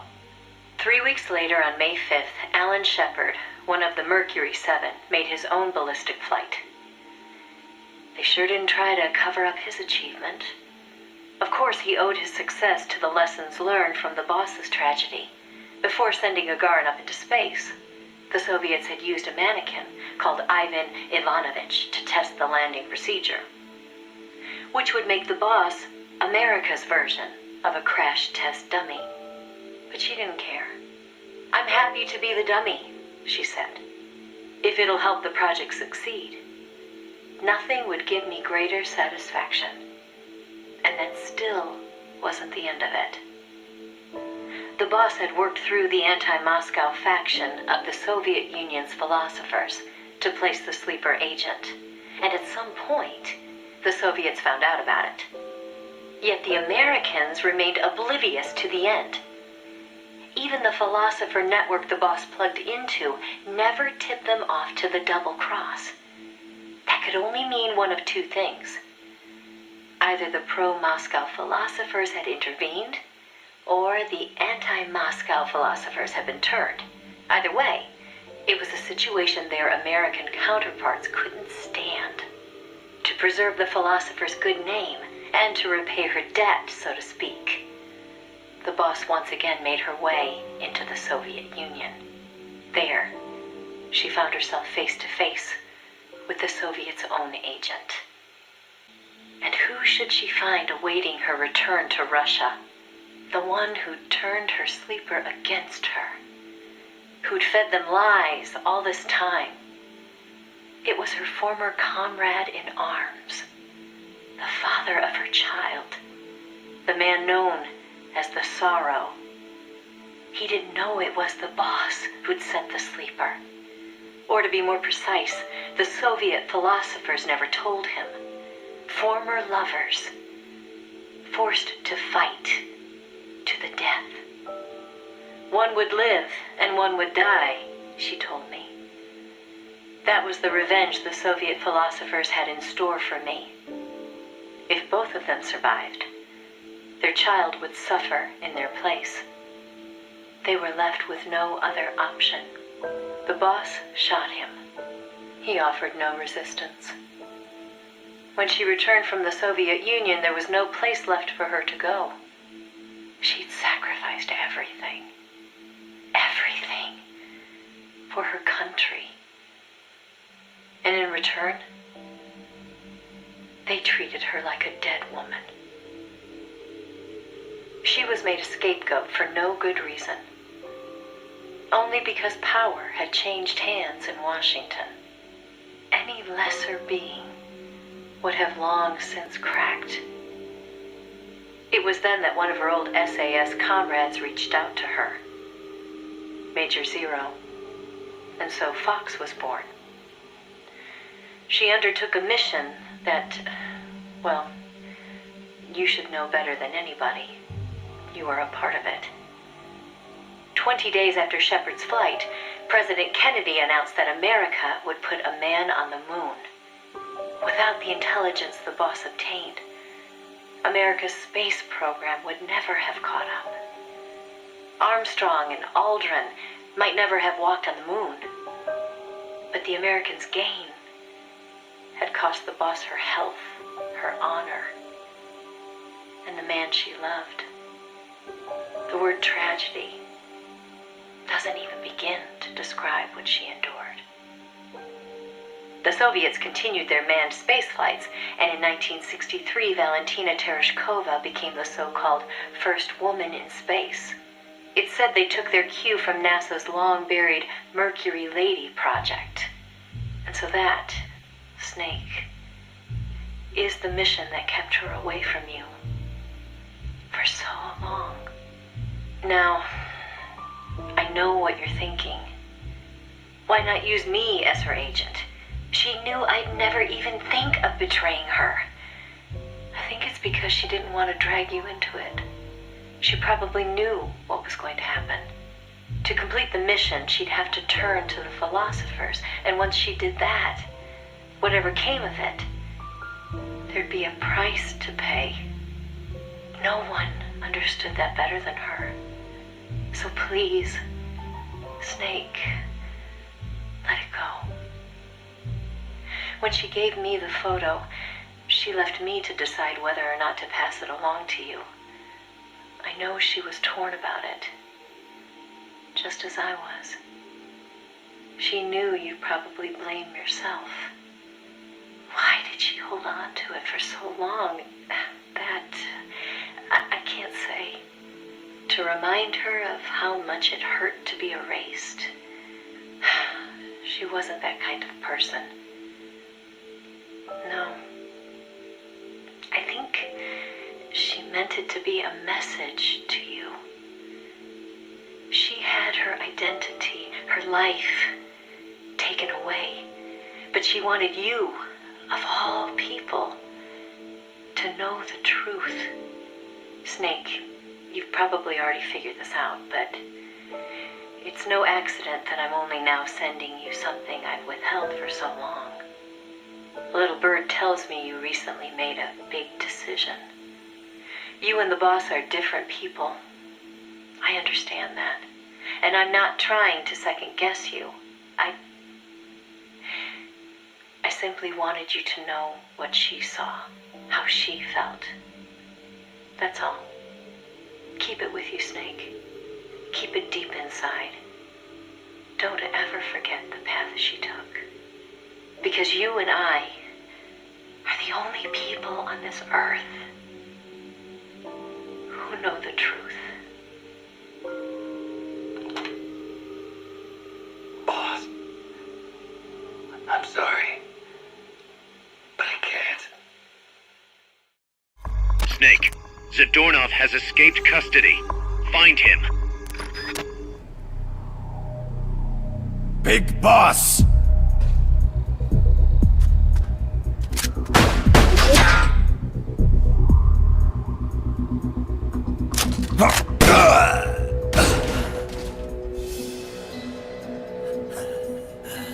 My work is done. What are you talking about? V for victory! Rocket! Peace!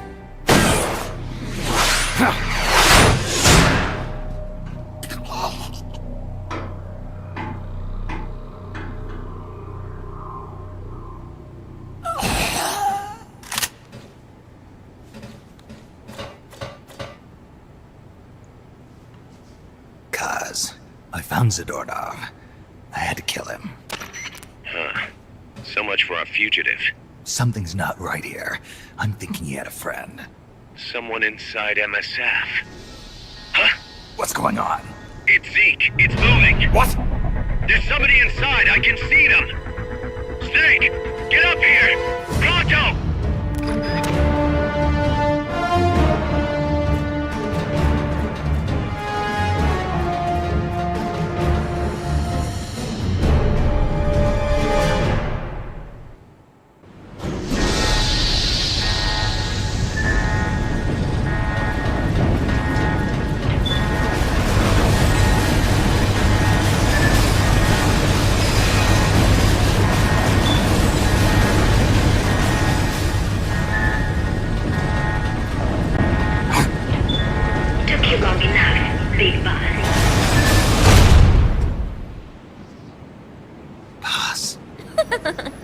Get down from there before you hurt somebody. Maybe I want to hurt somebody.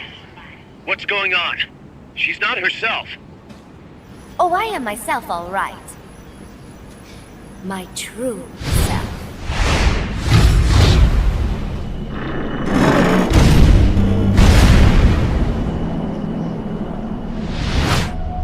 Kaz, shut that thing down. I can't! The controls aren't responding! Then how's it moving? I made some modifications. This machine was meant to have a human pilot. Modifications? Paz, what are you... Never thought I'd be into machines, huh? Then Zadornov's escape was a diversion. Paz, what are you doing? I'm taking it back. Taking it back? Where? To our leaders. To Cypher. Cypher? This weapon is Cypher's creation. Paz, get down from there! Do not call me that. I am Pacifica Ocean.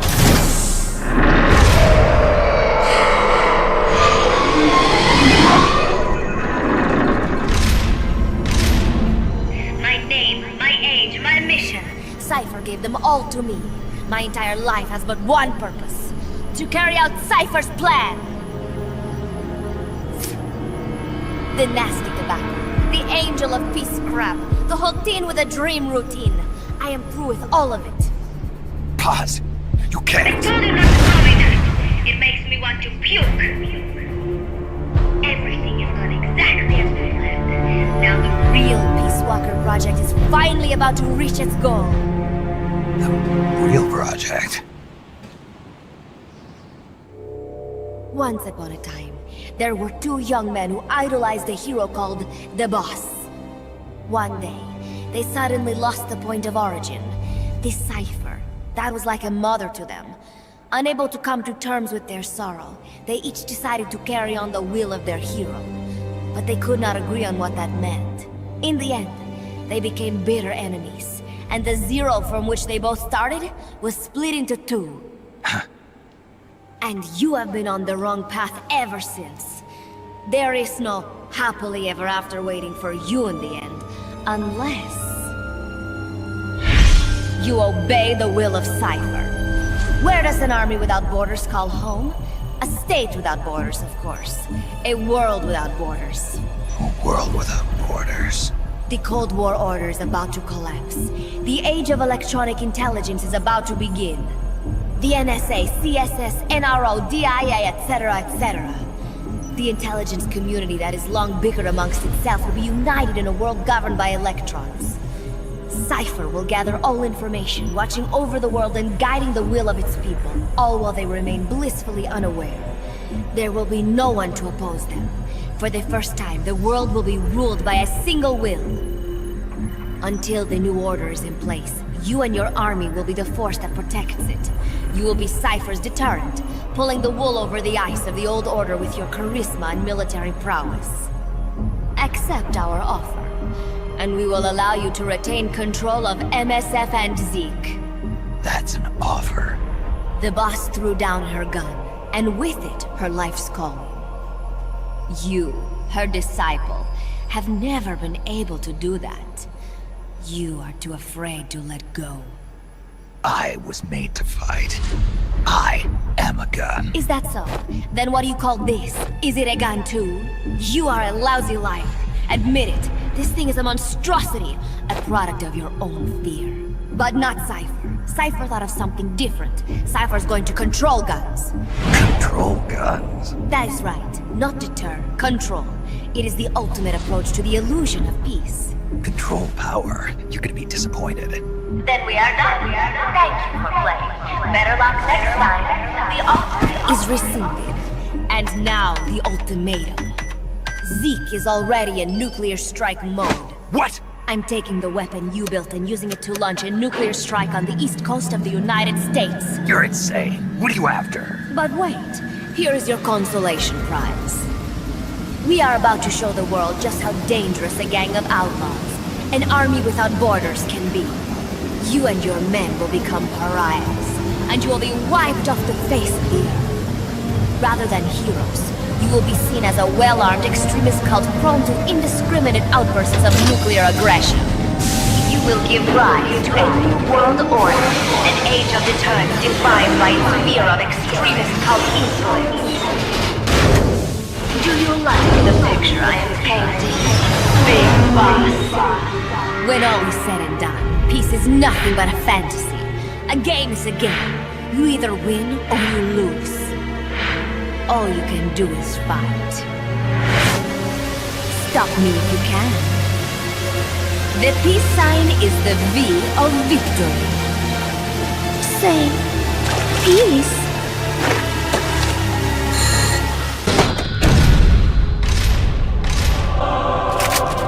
She's gonna launch a nuke. Snake, we've got to stop her. Whatever it takes. Awaiting your orders.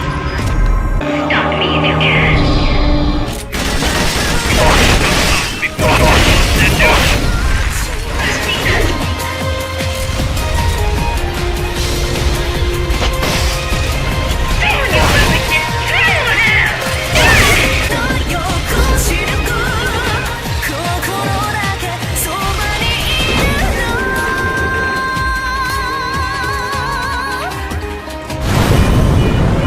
No use. Zeke is out of my control. This is where it ends.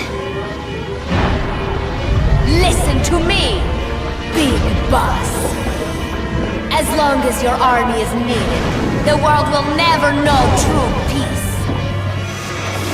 The peace you will know will be fleeting, elusive. They will use you, disgrace you, and then finally discard you like they would a cancer to society. This is the path you have chosen.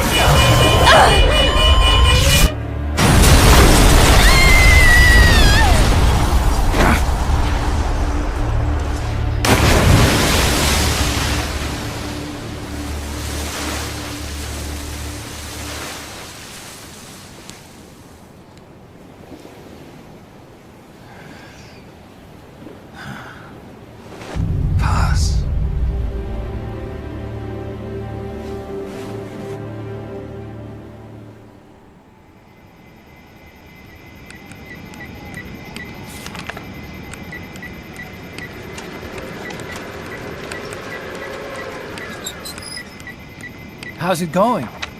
How's Zeke look? The attitude control AI had a backup, so it should be able to walk. Really? Well, that's good. Beyond that, it's up to the creator. Stop! Don't come any closer, Doctor. There's something I've been meaning to ask you. Do you despise me? Doctor, are you asking me out? No, not at all. No? Pity. Because I've just had my heart broken by someone else. What? I only like those who can stand on their own. If you fancy me, then come walk with me. Who knows what miracles might happen. Love is blind after all.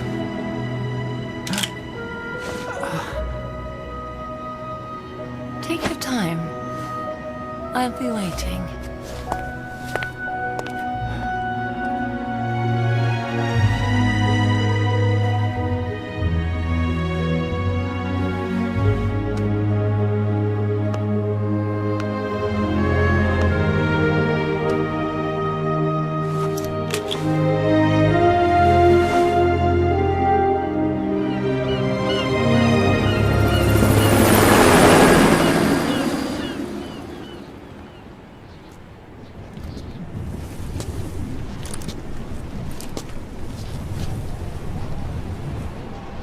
Snake!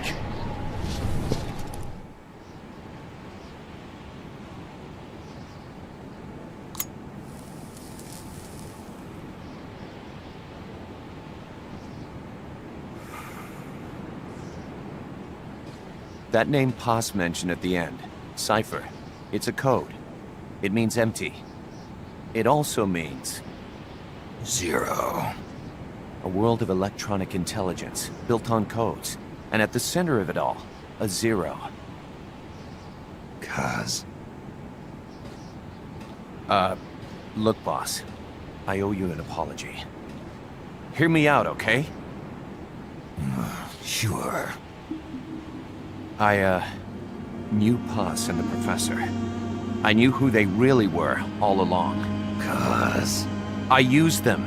I suppose you were the one that brought them to Columbia in the first place, huh? Guilty as charged. Paz wasn't just CIA, you know. She was working for the KGB, too. And for this cipher group. In other words, she was a triple agent. You knew all of this? Wait, let me finish. Listen. MSF never would have gotten this big if it weren't for them. This mercenary business we built. Someday it's gonna be a new driving force in the world economy. Is that your goal all along? The Cold War's not gonna last forever. Sooner or later it's gonna give way to an era of regional conflicts and terrorism. A paradigm shift from counter-communism to counter-terrorism. In the new age, armies won't be tied to states, and war will become a business. We'll be a valuable commodity. There'll be clients all over the world who need our services. MSF is only the beginning. What we're creating here is a revolution in itself. Am I right? Cuz, it's not going to be that easy. What do you mean? This whole Peace Walker thing has left our mark on the history of the old order. We've put ourselves on the radar of intelligence agencies and governments east and west. The whole world probably knows about us now. Including that cipher outfit. We've let ourselves interfere with the times, with the Cold War system of deterrence. We're an army without a flag. We weren't supposed to take sides in international affairs, but we did. I see your point. So what happens to us now? We'll be hunted. Not everybody's gonna be happy with us, huh? You're damn right. We upset the global military balance of power. And these people would rather our army without borders not exist at all? They're gonna come knocking real soon. There's no turning back now. We're a wrench in the old system of deterrence. As long as the times refuse to change, we're gonna make a hell of a racket. Then who are we gonna fight? The establishment. Anybody who tries to restore the old balance wants to snuff us out of existence. Which establishment? It won't be a particular country or ideology that hunts us. Who then? We're gonna be fighting the biggest beast of all. The Times. 10 years ago, the Times rejected the boss and killed her. And now, we're the ones being tested. Will the Times erase us? Or work with us? It's gonna be a lonely battle. No good or evil. No winners or losers. Business will have to wait. The question we have to ask ourselves now is, can we survive long enough to see the 21st century?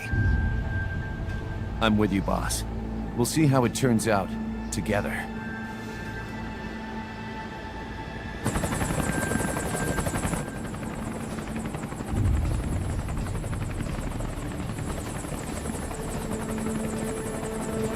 The hunt is on, Kaz.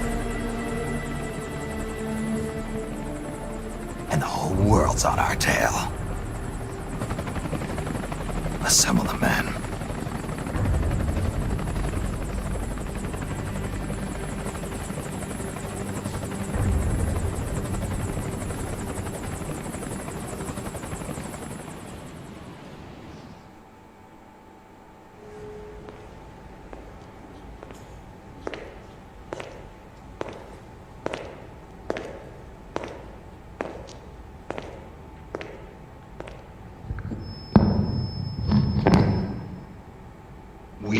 forsake our countries.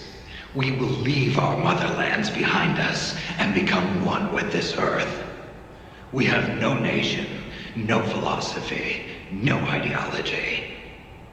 We go where we're needed, fighting not for country, not for government, but for ourselves. We need no reason to fight. We fight because we are needed. We will be the deterrent for those with no other recourse. We are soldiers without borders, our purpose defined by the era we live in. We will sometimes have to sell ourselves and services. If the times demand it, we'll be revolutionaries, criminals, terrorists, and yes, we may all be headed straight to hell. But what better place for us than this? It is our only home, our heaven and our hell. This is outer hell.